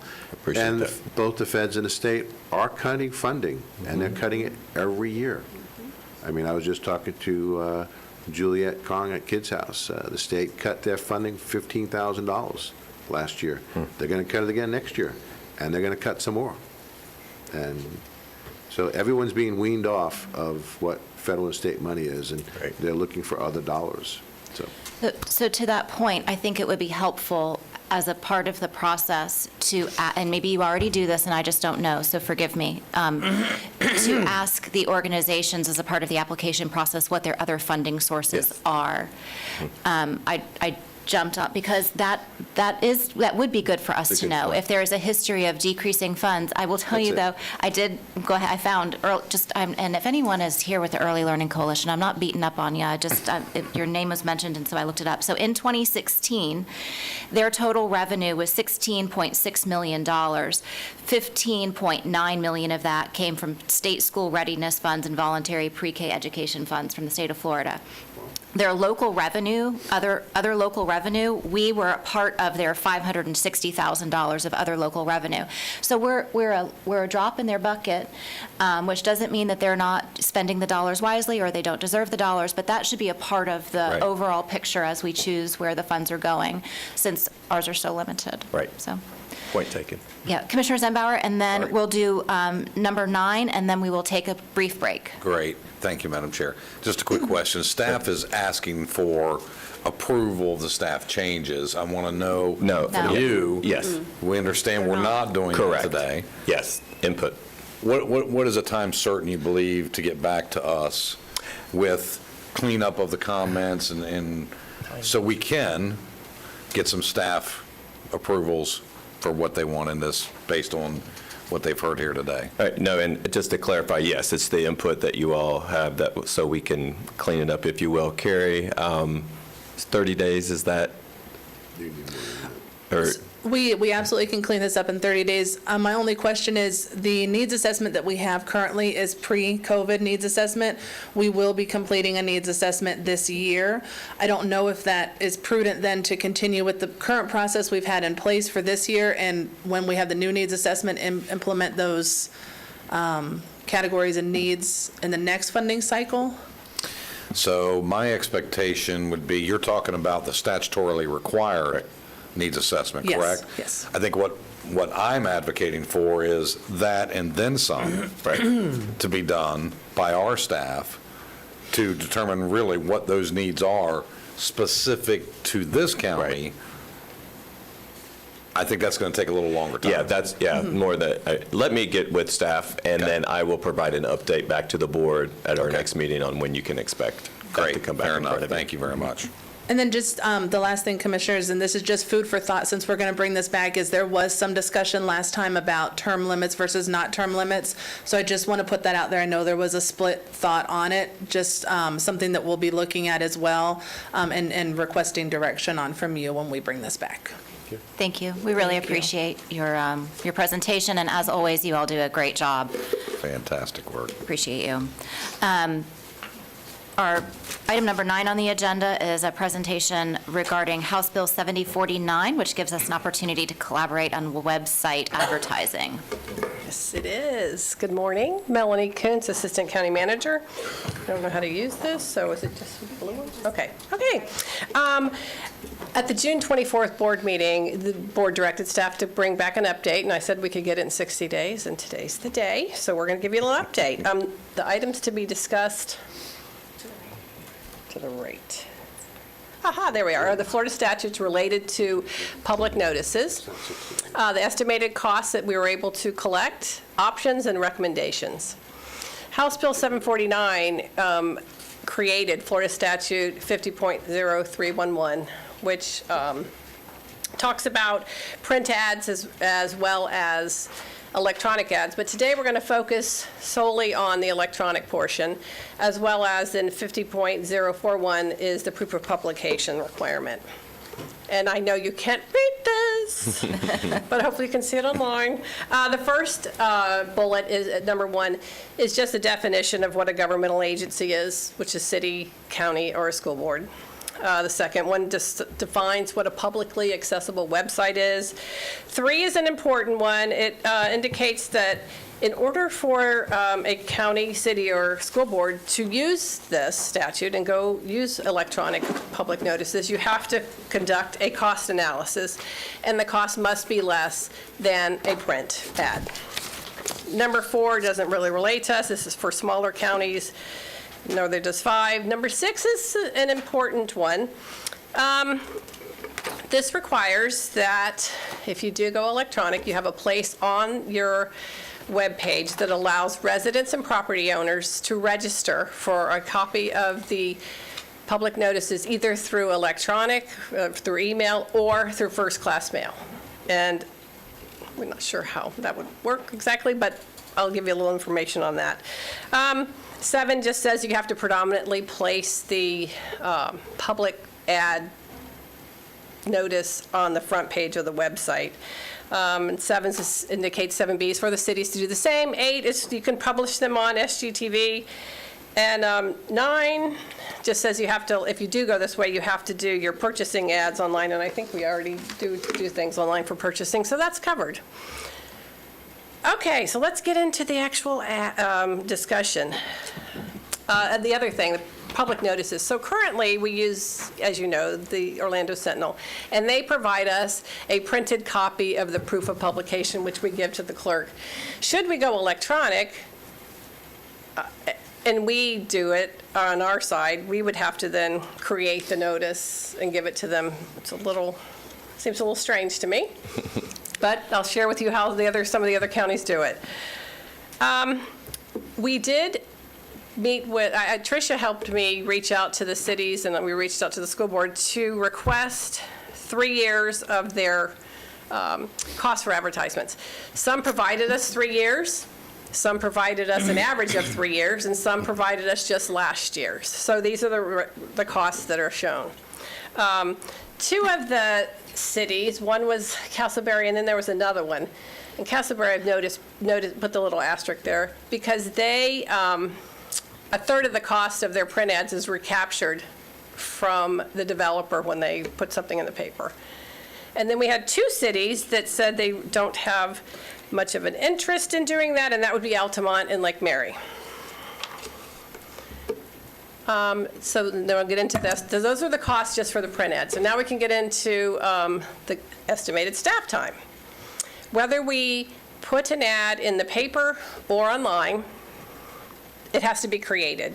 So either from the county attorney's office, or Development Services does a lot of their own. We still have to create the ad, so that's still the same amount of time. Secondly, you still have to coordinate the advertisement. So it's either coordinate with the Sentinel or coordinate with someone on staff to place it. We'd have additional costs, we believe, to either create a website, to outsource it, to do something different. We'd have to come up with some way to do this. There would be some additional costs initially. And we would have to, we're not sure what the cost of the one first-class mailing would be, because we don't know how many people would register for it. You place an ad in the paper every year and notify the residents and property owners that this is available to them. I had posed to Desiree, is it possible that we can post in the ad that their registration is only good for 1 year, and that we would wipe the database clean every year, thereby making sure we have the most up-to-date information and we're not just sending ads to people who no longer have an interest. So it's silent to that, so we may just go forward with that. We'll keep investigating, but we wanted to let you know that. And then, as I mentioned, we don't know the first-class mail, we don't know the cost to maintain the database, and so forth. So these are the 3 counties that are currently using public ads out of the 67: Sarasota, Brevard, and Manatee. I was able to actually speak with them all, so I got a little more information. Sarasota started looking into this in September. And probably around January, they started advertising in the paper and online. And I assumed they were just online when I saw it, but they just went live last week. They're no longer advertising in the paper. So it took them 6 months. They decided to use an in-house solution, Smart Sheets, and they created that themselves. They hired a public notice coordinator position, so I think half-time to do this. They are looking, they don't have anybody on their website other than themselves, so they're looking at a pilot program to work with either the sheriff or a city to see if they have an interest in doing that. So right now, they don't have any other entity on their site. Brevard also started in September. They thought they would use an in-house solution and very quickly decided to not. So they found a software firm called Column out of South Florida, and they paid them to create their webpage, and then the link is on Brevard's site, and they load everything up for them. So that's very helpful. $24,000 they're paying a year. They hired a content editor and publication person for $38,000 to help coordinate all this. They went live last week as well. They do not have any other cities or the school board on their website, but there's some interest, and they're trying to determine how to charge them. So they're looking at $10 for like every 100 words, and then of the ad. And that's how the Folio is the software. It will automatically invoice the cities and school boards, because there is a cost inherently to maintaining this. Today, we got a notification from FACT that they're hosting a presentation from Column on April 5th. So James and I will be attending that. It'll be online to see what they have to say, because it looks like that could be a solution. And I think they can also host the cities and school board, not on our site, but create a site for them, and it would mimic from our site as it has to do per the statute. So we have options. We can stay the course till January or for a little while and see what happens with the rest of the county, since there's only 3 that are using it. We could develop our own web page. We could outsource it. I did also have the Tribune contact me, so they're looking at creating something as well, because they see that this possibly is the way the industry is going. But whatever we decide to do, we do have to do the cost analysis first. That's in the statute. We have to show that it is more cost effective for us to go electronic rather than print. So I'm looking for feedback. I would say we stay the course, but we'll go continue. We can start the cost analysis and look at Column presentation and see what it finds. I thought you were going to say I'm agnostic, but no. I am. Not really, but on this subject. Commissioner Herr and then Commissioner Zembauer. I would actually be prepared to make a motion that you continue the investigation while we continue to advertise using print ads and wait for a year to see if changes are made to the requirements related to ads. Second. Motion and a second under discussion. Commissioner Zembauer? So, a couple things. I think there is, admittedly, a lot of information that you have not been able to harvest yet. Correct. We have ideas, but not everything. You're correct. So we have not identified the true cost. No, that's why I said we would have to do. Staff and so Yes, forth. we would have to do that. How hard do you believe that's going to be? And I mean, can you get with HR? Sure. Determine? We can come up with a half part-time position. We can do that. And so maybe I've missed something. Is there something that we anticipate there's a change coming in the next year to this statute? I've been following this since it originally passed. I've not seen any chatter that somebody somehow is offering an amendment or this isn't working. Are we just assuming that because there's 3 counties doing it, that something may come out of that?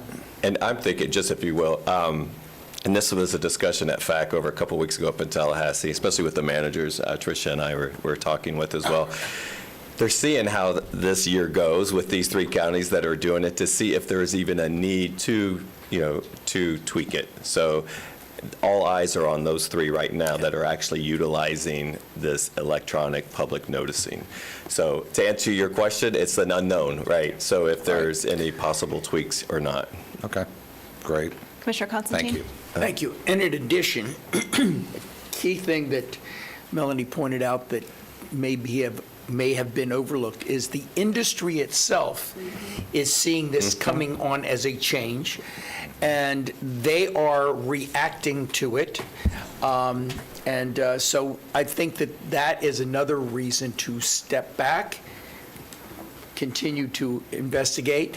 I can assure you that that is, as you said, Mr. Gray, that's something that the FAC is looking at very seriously and will continue to look at. So I think that this is prudent, that we wait and see how it turns out. We don't have to reinvent, the wheel. Let's see how it works out and let them take all the risks right now. There's a motion and a second. Any further discussion? All those in favor say aye. Aye. Any opposed? Motion passes unanimously. Thank you. For direction. Thank you. Thank you. All right, we are going to take a 10-minute break and come back and take up our consent agenda.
Meeting here in just a moment.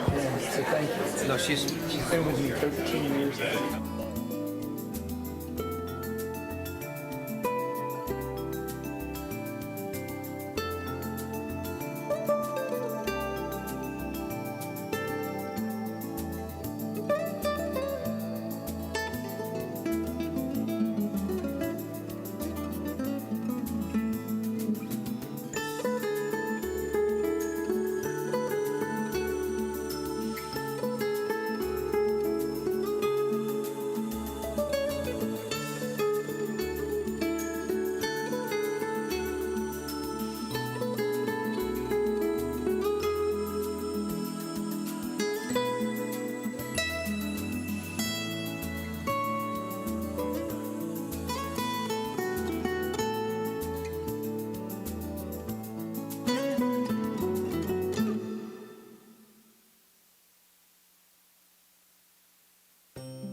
We're going to go ahead and resume our meeting at 10:55. Is that right? Am I reading clocks right these days? County Manager, do you have any modifications to the consent agenda? Yes, ma'am. Thank you, Madam Chairman. There are two items that I'd like to go ahead and pull and actually bring back at the next commission meeting, and that's item number 25, which is related to the Fire Station 39. There's a couple questions on that process that I need to get clarification on, and I'm going to bring that back to the board. Okay. And also number 28, which is a HVAC preventative maintenance contract. We're going to bring that one back on the April 11th as well. Okay, so Commissioners, you've heard the two items that have been pulled by the County Manager. The public has the opportunity to speak and be heard on all propositions except when the board is acting on ministerial or emergency matters or conducting a meeting exempt from Section 286.011 Florida statutes. Public comment time on propositions shall be 3 minutes for individuals and 6 minutes for group representatives. The right to be heard during quasi-judicial hearings is governed by Florida law. The public will be provided the opportunity to be heard on non-agenda matters at the end of the meeting, and that's after our 1:30 meeting. In accordance with the operating policies and procedures of the Seminole County Board of County Commissioners, Section 2.175, Public Participation Before the Board, comments shall be limited to the subject matter being considered by the board. All public comments shall avoid personal attacks, abusive language, and redundancy. Disrespectful, rude, irrelevant, or slanderous remarks or disruptive behavior may subject the individual to removal from the board chambers. The chairman may curtail repetitious comments. Do we have any members of the public who wish to speak? We have any forms filled out, Ms. Beach? Not for the consent. Okay. All right. Commissioners, there has been no public comment on the consent agenda. Is there a motion? Commissioner, before, pull 13. Commissioner, you'd like to pull 13 for separate consideration? Yes, ma'am. Madam Okay. Chair? Yes.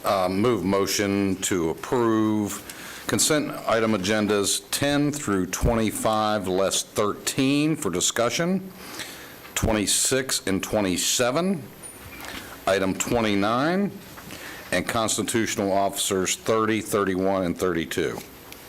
I'll second, and that would include the BAR that was submitted for item number 20 as well.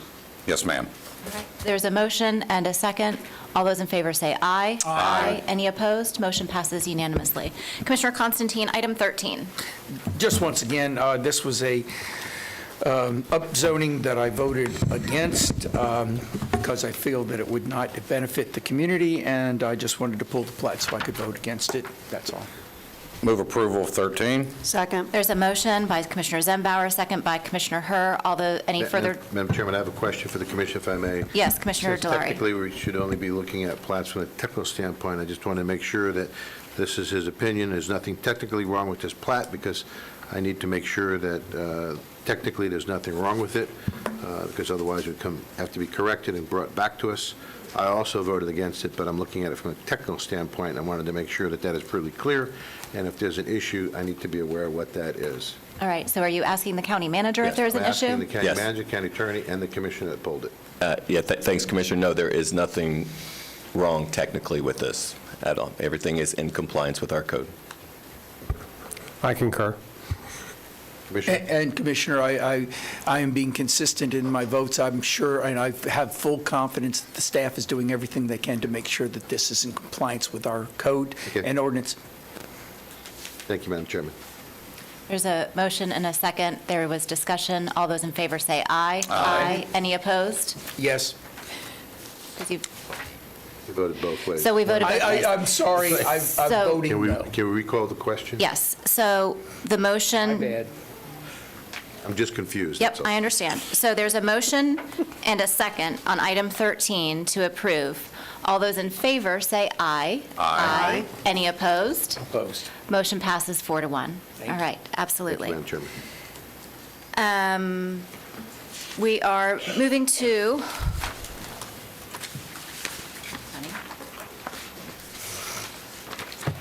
this is why they try to get us not to use paper, because we misplace paper on the dais, and then I don't know where my paper went. We're on 31. Thank you. Item number 31.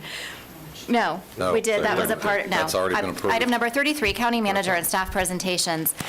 We have a broadband update from Ms. Coons. Thank you. Good morning again. Melanie Kuntz, Assistant County Manager. I just wanted to do a brief, this is quite a lengthy PowerPoint. I am not going to take as long as the pages might indicate, but I thought it might be helpful for the new county manager to go through the history, and I'll do it very briefly. In December of 21, as you know, you approved a contract with Magellan Advisors, and they began working with us to create our broadband program. In January, December timeframe, we created our local technology planning team, which was directed from the Department of Economic Opportunity, Office of Broadband. This is comprised of business leaders, educational leaders, healthcare, city managers, a number of people in the community that would be aware of what broadband needs might be experienced by their community. In March, I'll go on. In March, we began working with the LTPT and talking to them about where to identify where the needs might be. And as you know, we were coming out of COVID, so there was a lot from education, and we got a lot of feedback from where students were having issues being able to connect with their computers, and that was very helpful. In June, Magellan came to the board and provided their first update.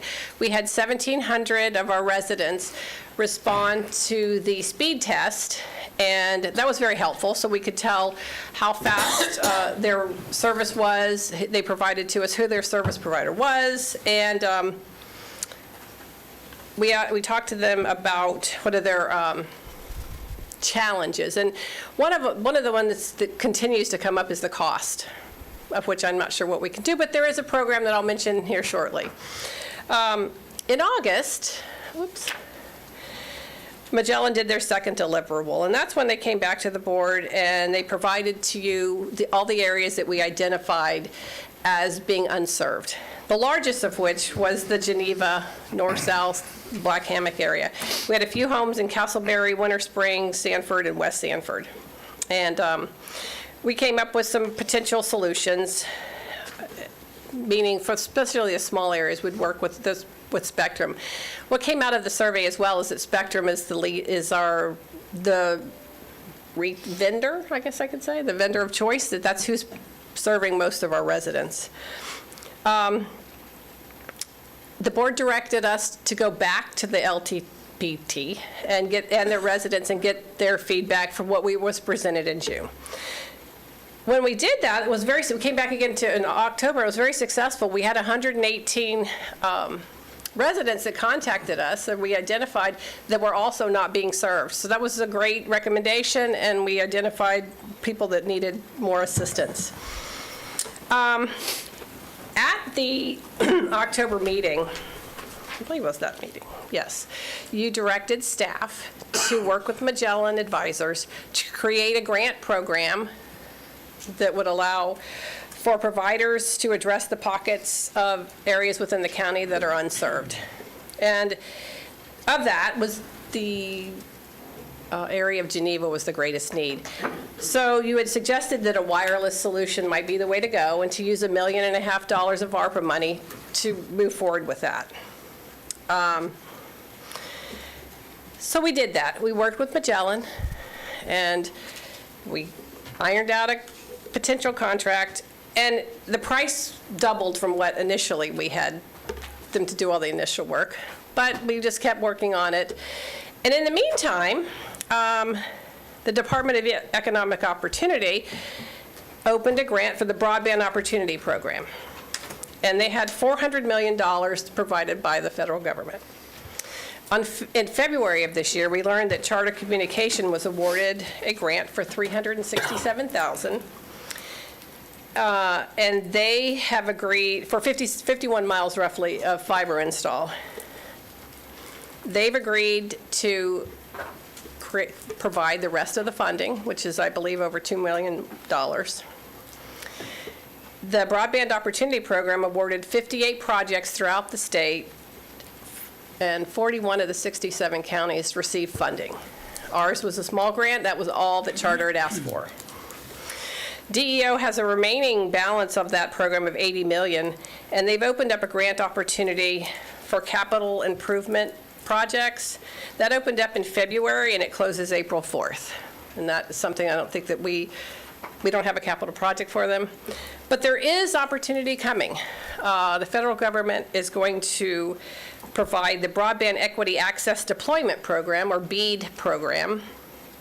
That's going to be $42 billion that they're going to provide to states to expand the high-speed internet. They're looking at wired solutions, not wireless. They want them wired to the house because that's a inherently build future-proofing, and it's a more sturdy connection to the home. Let's see, anything else? Oh, so I'm going to mention the program. So we learned that both AT&T and Spectrum have low-speed internet for $30. And the federal government has a program that if you are low income, you can register and get a $30 rebate or get a check for that. But also, Spectrum and AT&T are offering the same program, so you could go direct through them. So we are working to get that on our website. We're trying to get that out. We've worked with the health department to put that on their site. We're trying to get the news out because for someone who needs some help paying for internet, it's an opportunity. And so we'll see how that effort goes. Did we put it on our website yet? I'm sorry? I don't know. Okay, it's on our website. I just wanted to make sure it was there. We also learned that Spectrum had to use the FCC maps when they applied for their grant, and they're not correct. So we have a LTPT meeting with the state on April 19th. They're coming to our meeting, and I'm going to ask them at that time, how can Spectrum correct? Because they missed some homes because of that. So there's homes out in Geneva that at one time had service and no longer, but the FCC maps are not correct, and that's what their grant was based on. So I'm going to try to see what I can get them to concede to. I think our information is better than what the map is. And that's what I have to tell you. We're moving forward, and I know that Spectrum is still negotiating with the state on their agreement for their grant. And I can give you an update when I know more, but I just wanted to give you an update but I did want to ask you, you directed us to move forward with the Magellan advisors, and at this time, I just wanted you to know we don't intend to do that. So I don't know if we need to make a motion to tell us to not do it, but I just wanted to let you know. But also, I wanted to keep you aware that we have some more ARPA money, and I don't feel it's prudent to give that up yet in case something happens with Spectrum and they don't do this program. That's my update. Commissioner Zembauer? Motion to track previous direction for Magellan to continue their scope of work. Second. Motion and a second. Second, Commissioner Constantine. Any further discussion? All those in favor say aye. Aye. Any opposed? Motion passes unanimously. Do you have anything you'd like to add, Mr. Gray? Actually, and Melanie and I have been working on this, but I'm also working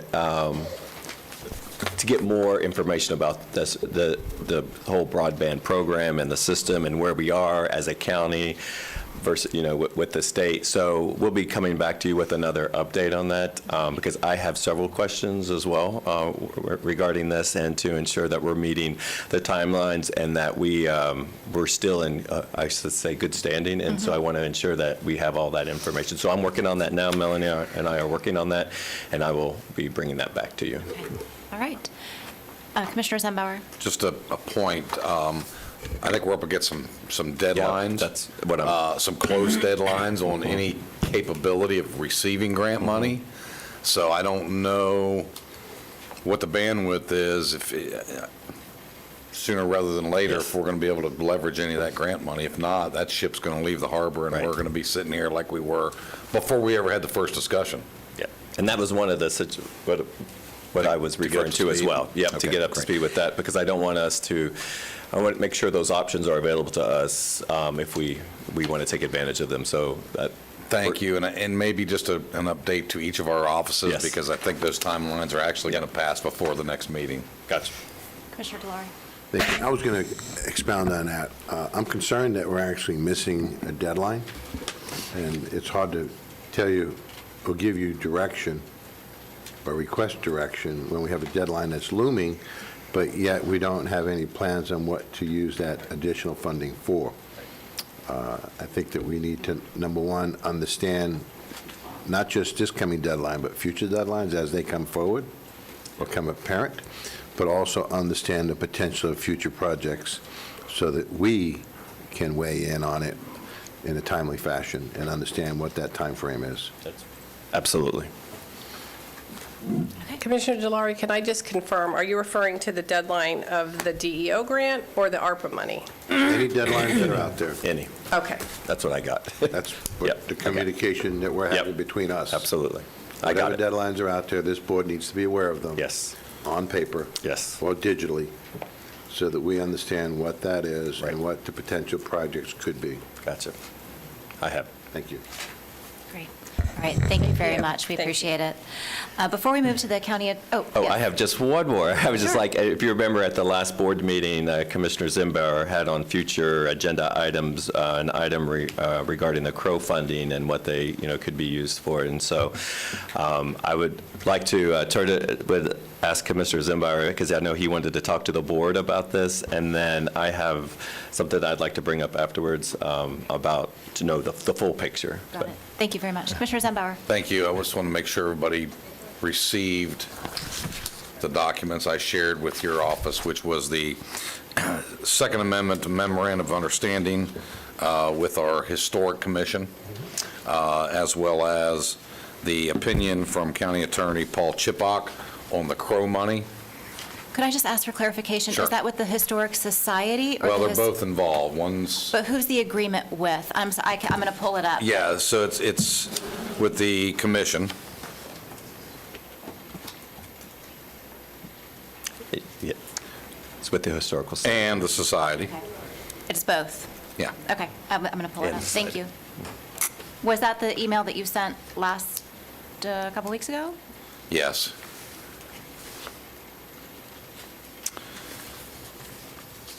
And basically, what's occurred is they've been successful thus far to raise $125,000 of the $150,000. The CROW money would put them to the point where they would be complete in raising what that agreement required and requested. And to be clear, this is not, it's come to my attention that some may have believed that this was to build a new building, do all that.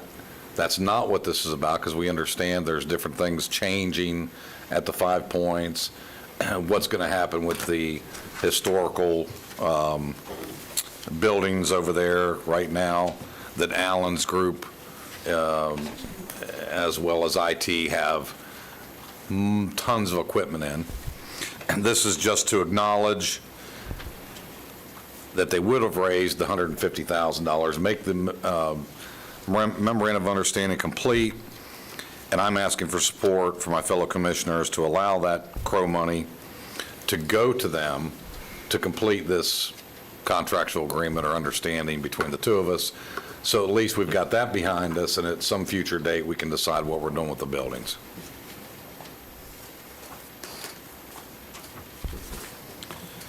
As Mr. Chipak indicated in his evaluation on February 7th, 2023, his memorandum indicates that it can be used and there are no restrictions placed upon it by the donor as long as it's used for historical purposes or historical projects. Is that a motion?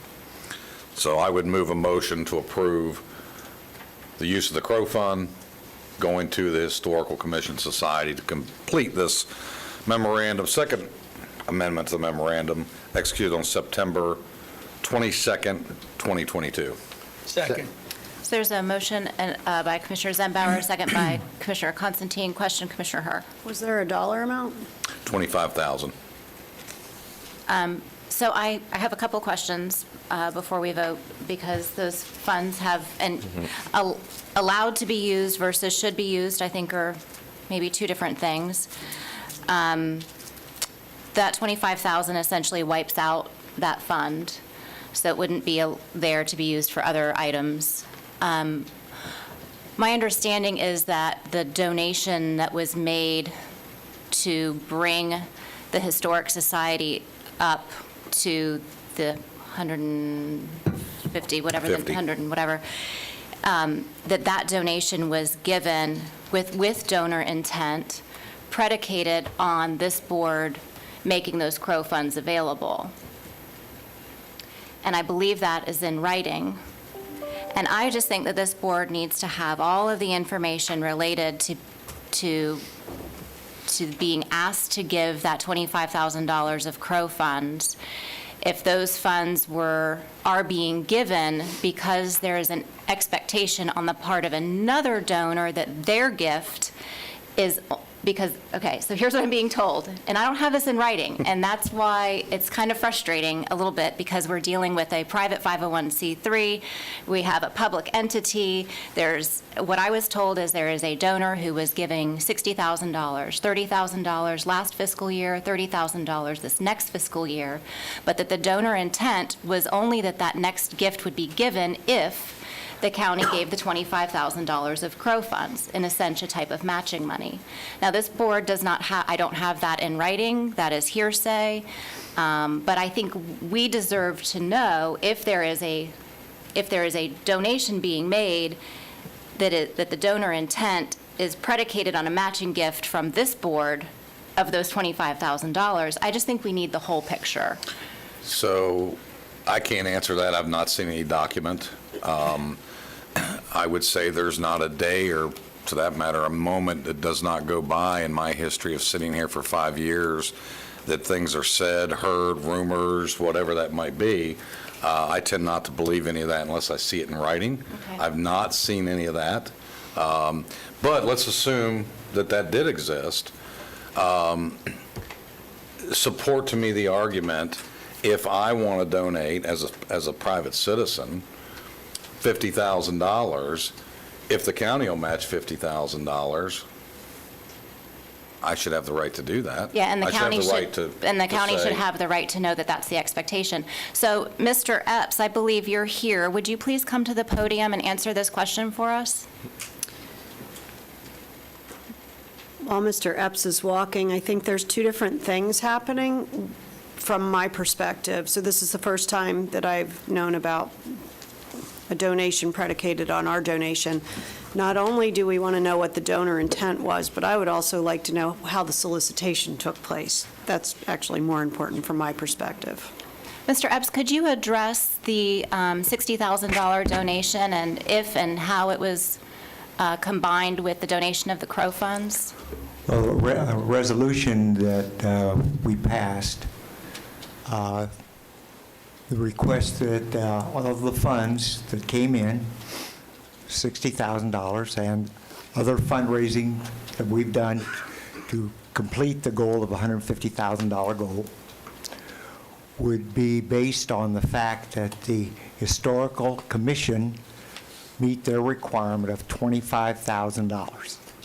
Okay? The $25,000 that they have referred to you as a request from the Crow Fund, which is available. And to my understanding, the $25,000 would not deplete the funds in that trust fund. I think it would leave $2,000. Yes, ma'am. Okay. Okay. Would you make available to this board and to our staff the emails related to all of the gifts related to the buggies? Say again? Would you make available to this board and our staff all of the emails related to the buggy donations? We can do that, yes, ma'am. Okay. I would like to see those and have those be made available to the board prior to us making a decision. Okay. Madam Chair, I think there's a motion, a second. I have a question. Call There the is. question. Can I answer? I just have a question for the Yes, clarification Commissioner for the Delary. motion. I have no problem supporting the motion, but we're not giving the money to the society.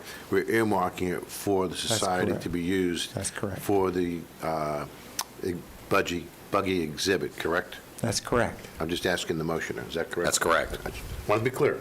Correct. I'm fine with that.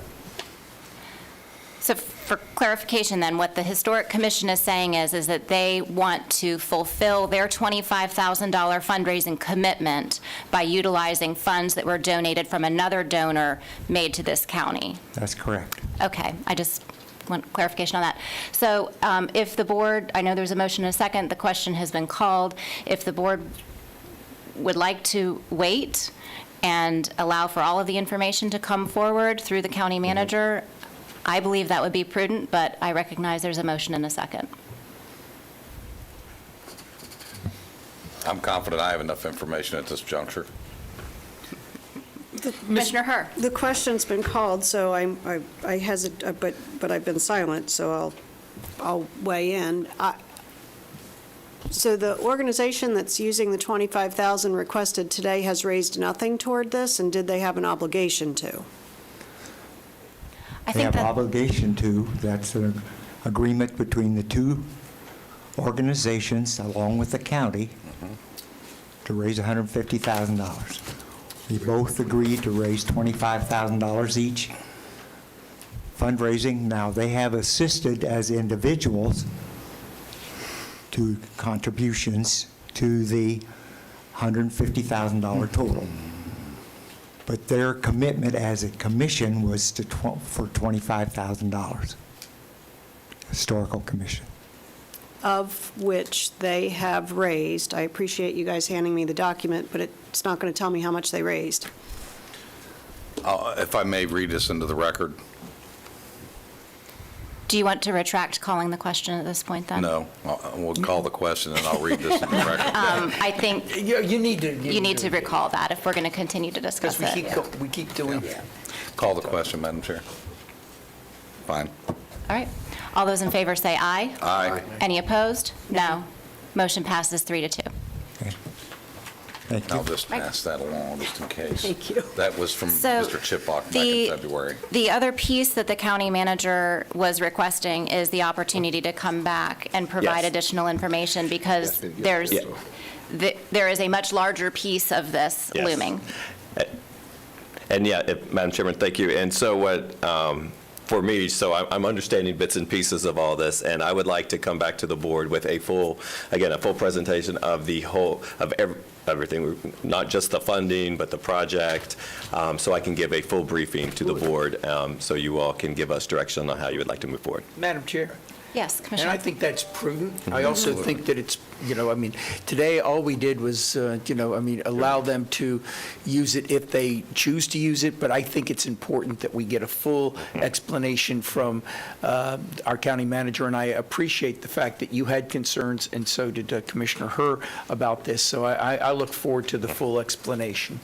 I was good up until we couldn't talk about it anymore, and you had something to read into the record. And so, all right. So,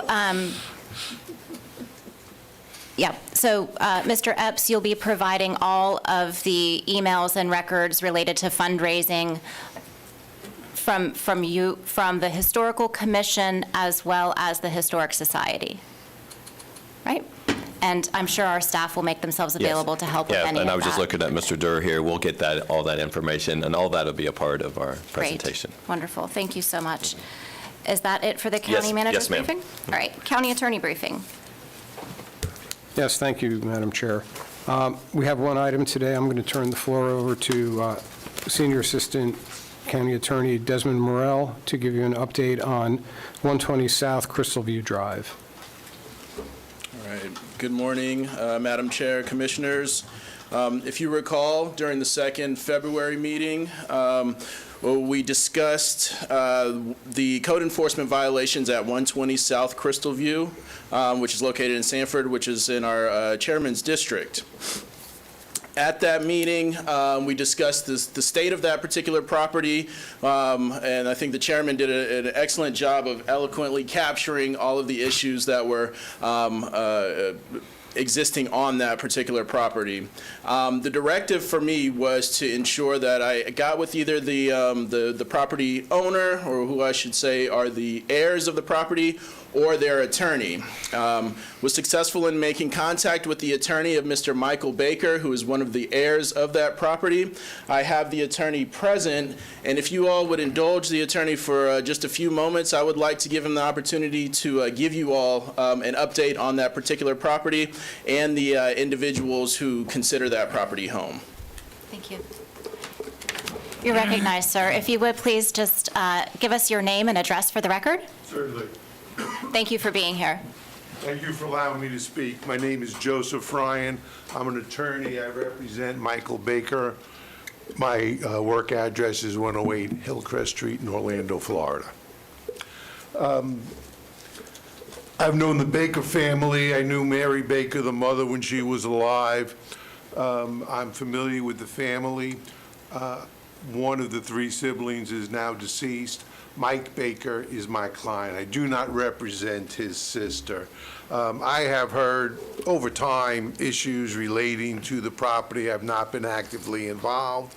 Mr. Morrell was kind enough to give me a call about a month ago to explain the urgency of the situation. Just by way of background, Mike Baker lost an arm in a car accident years ago. He continues to work. He's been a laborer in construction, best of my knowledge, all of his life. He's had some complications and multiple hospitalizations during the interim period subsequent to the death of his mother.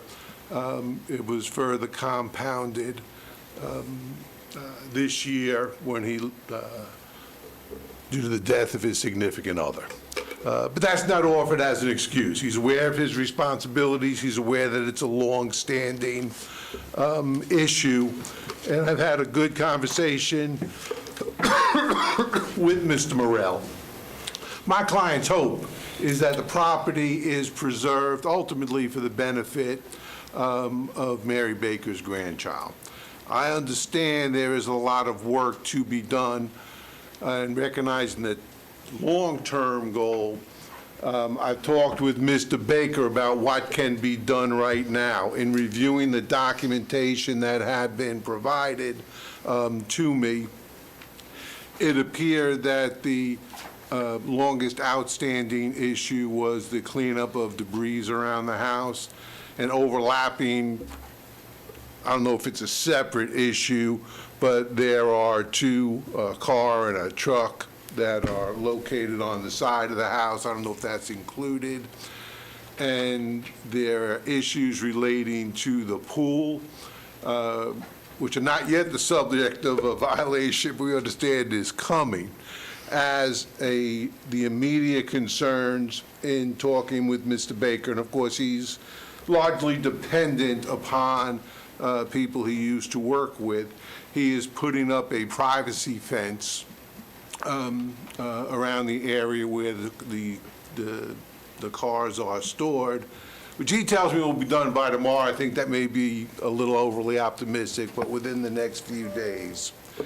He also is obtaining a dumpster and has individuals, friends of his, will work with him in terms of cleaning up the property and removing the debris to bring that into compliance.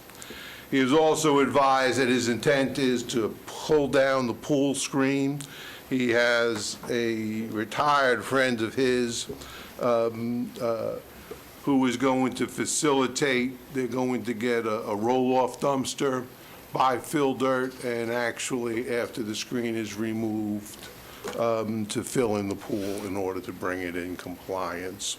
I talked with him and confirmed last night that his estimate is the screen, the privacy fence will be up shortly. The remaining 2 items may not go in sequence depending on the manpower available, but he anticipates that can be done, within the next 30 days. There is an outstanding tax issue that needs to be addressed this week, and he's advised that will be addressed, and the amount paid with regard to it.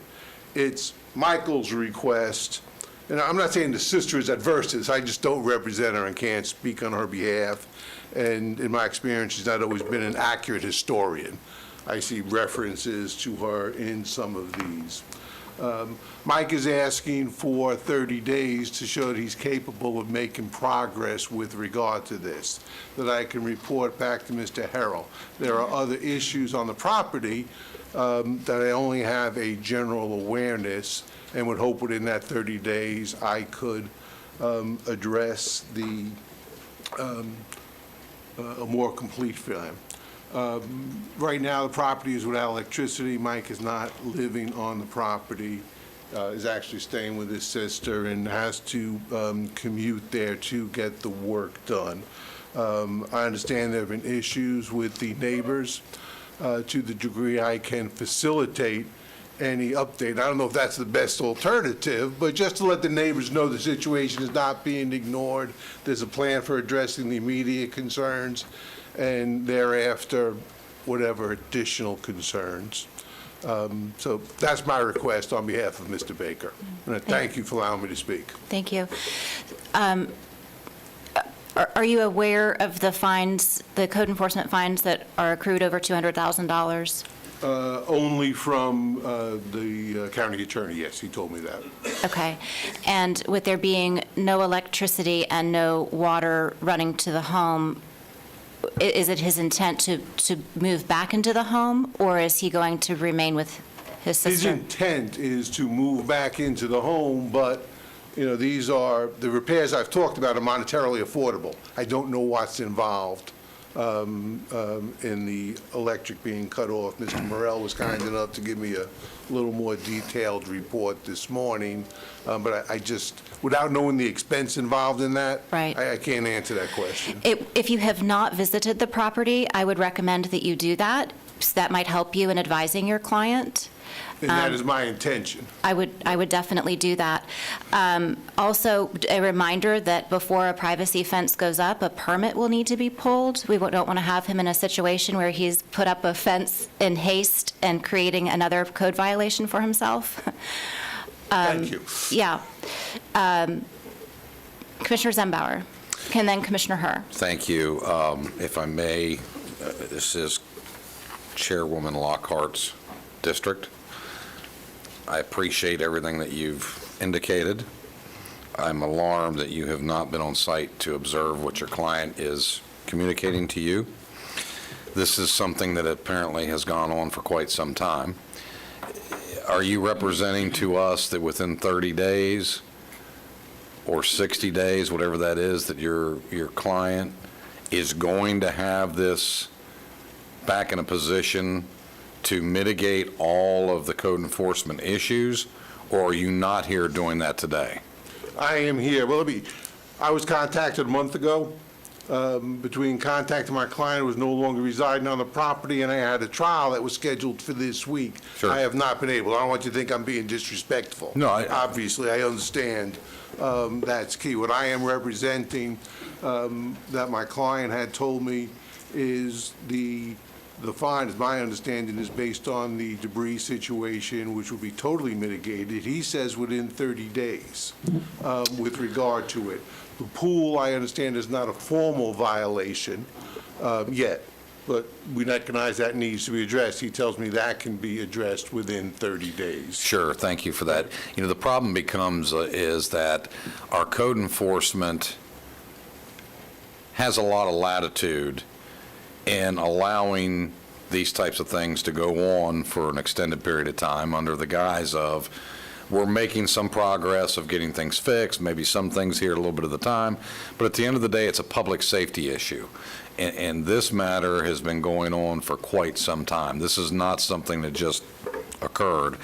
You know, I, for one, would not be interested in prolonging the agony of the community as well as your client if you do not believe in your heart of hearts that within 30 days or so, we're going to make significant improvements. I think, although I won't speak for everybody here, it is our desire to work with residents, work with property owners, but there comes a point where enough's enough. And I don't think you're able to tell us today only what you're being communicated by your client. So I will defer to the district commissioner on how she believes she would care to handle this on behalf of her constituents, and I'll be there to support her. May I just respond briefly? Sure. And I appreciate what you say, and obviously I'm not the one who's out there doing the work, but I have represented Mike Baker on different matters through some ups and downs. Sure. You know, this is not just a casual conversation. Right. It's emotional, it's heartfelt. I believe it. So if you're asking me in my hearts of hearts, I wouldn't be here, thought I'm wasting my time. No, I understand. Your time, yeah. I don't doubt your Right. belief in your client whatsoever. Right. That's different than the actual performance of your client. I understand it, and I've told them that. Sure. Thank you. Thank you. Commissioner Herr. So I think there were some other violations that are not getting addressed in this, and you did, to some degree, address it, and that is that he's not staying in the home, which would, there have been sightings of using the lake as his restroom. For all functions of the restroom, please put him on notice, that's absolutely not acceptable. And rats don't respect a fence, so that issue, I would add that extermination needs to come under that budget sooner rather than later. That is affecting the neighbors, it's a health concern, and just appearances doesn't get us there because it's been let to go so long. And then I would personally be interested in how is it that we're not back here 6 months from now? Because of the inability to sustain the property in a livable, presentable fashion.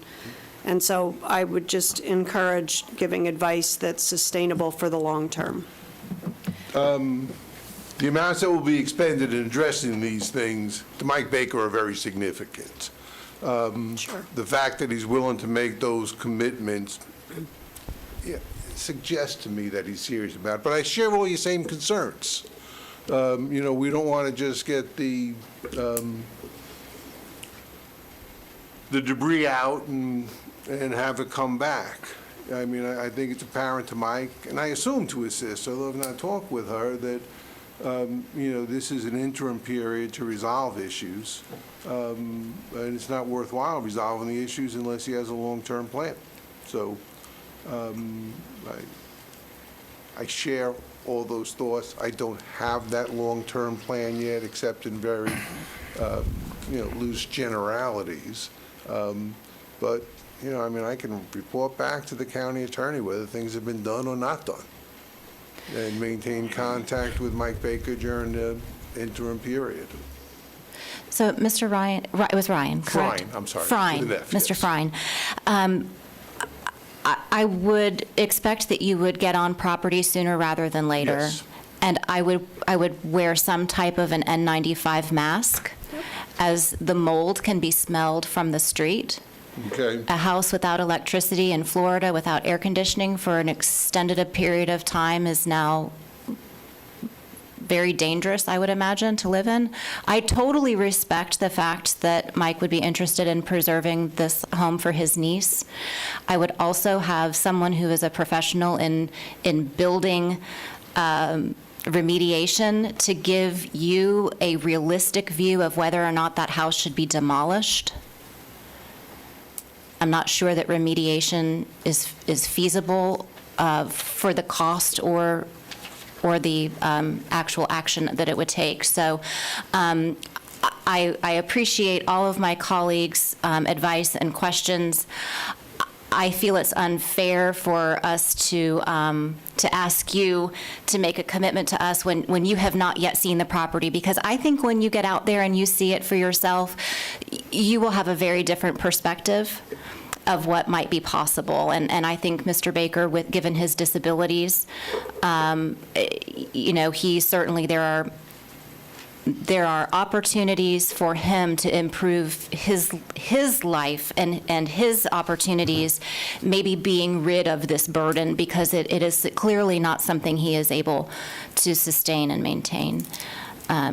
So I appreciate you being here. I would like to hear back from the county attorney at our next board meeting.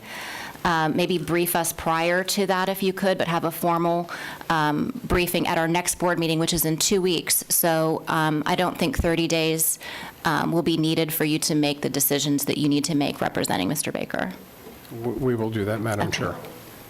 All right? All right, thank you very much. Thank you. We appreciate it. Madam Chair. Yes, Mr. Constantine. I think that, again, I think that's prudent that we're doing next week. But should we not make that a motion? And if we do, I will do it. If you'd like to, that'd be great, I'm sure. And I will, that we need to have a report come back at the next meeting. Second. Motion and a second by Friendly Commissioner Dollar. amendment. Discussion? I would like to have the head code enforcement officer here that's had the most interaction as part of that presentation. If the motioner or seconder would be okay with that. Whatever's necessary, Okay. that's fine. Sergeant Hawkins from the Sheriff's Office has been the one most involved with this case on all fronts, in addition to code enforcement? If that's the one, I'm good with that. Okay. Thank you very much. Oh, one other thing, and this doesn't need to be a part of the motion, but there's a motion and a second on the floor. I recognize that. Would you please take our building official with you when you visit the property?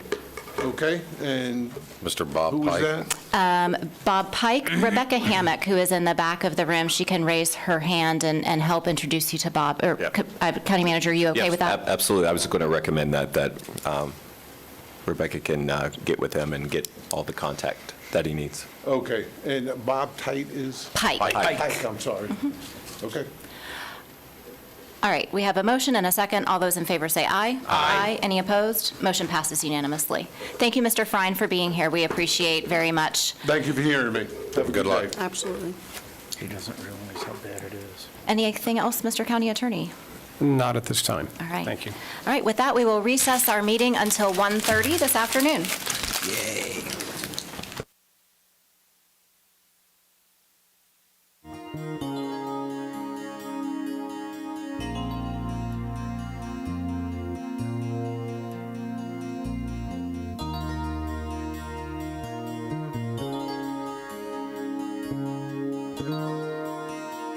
Thank you.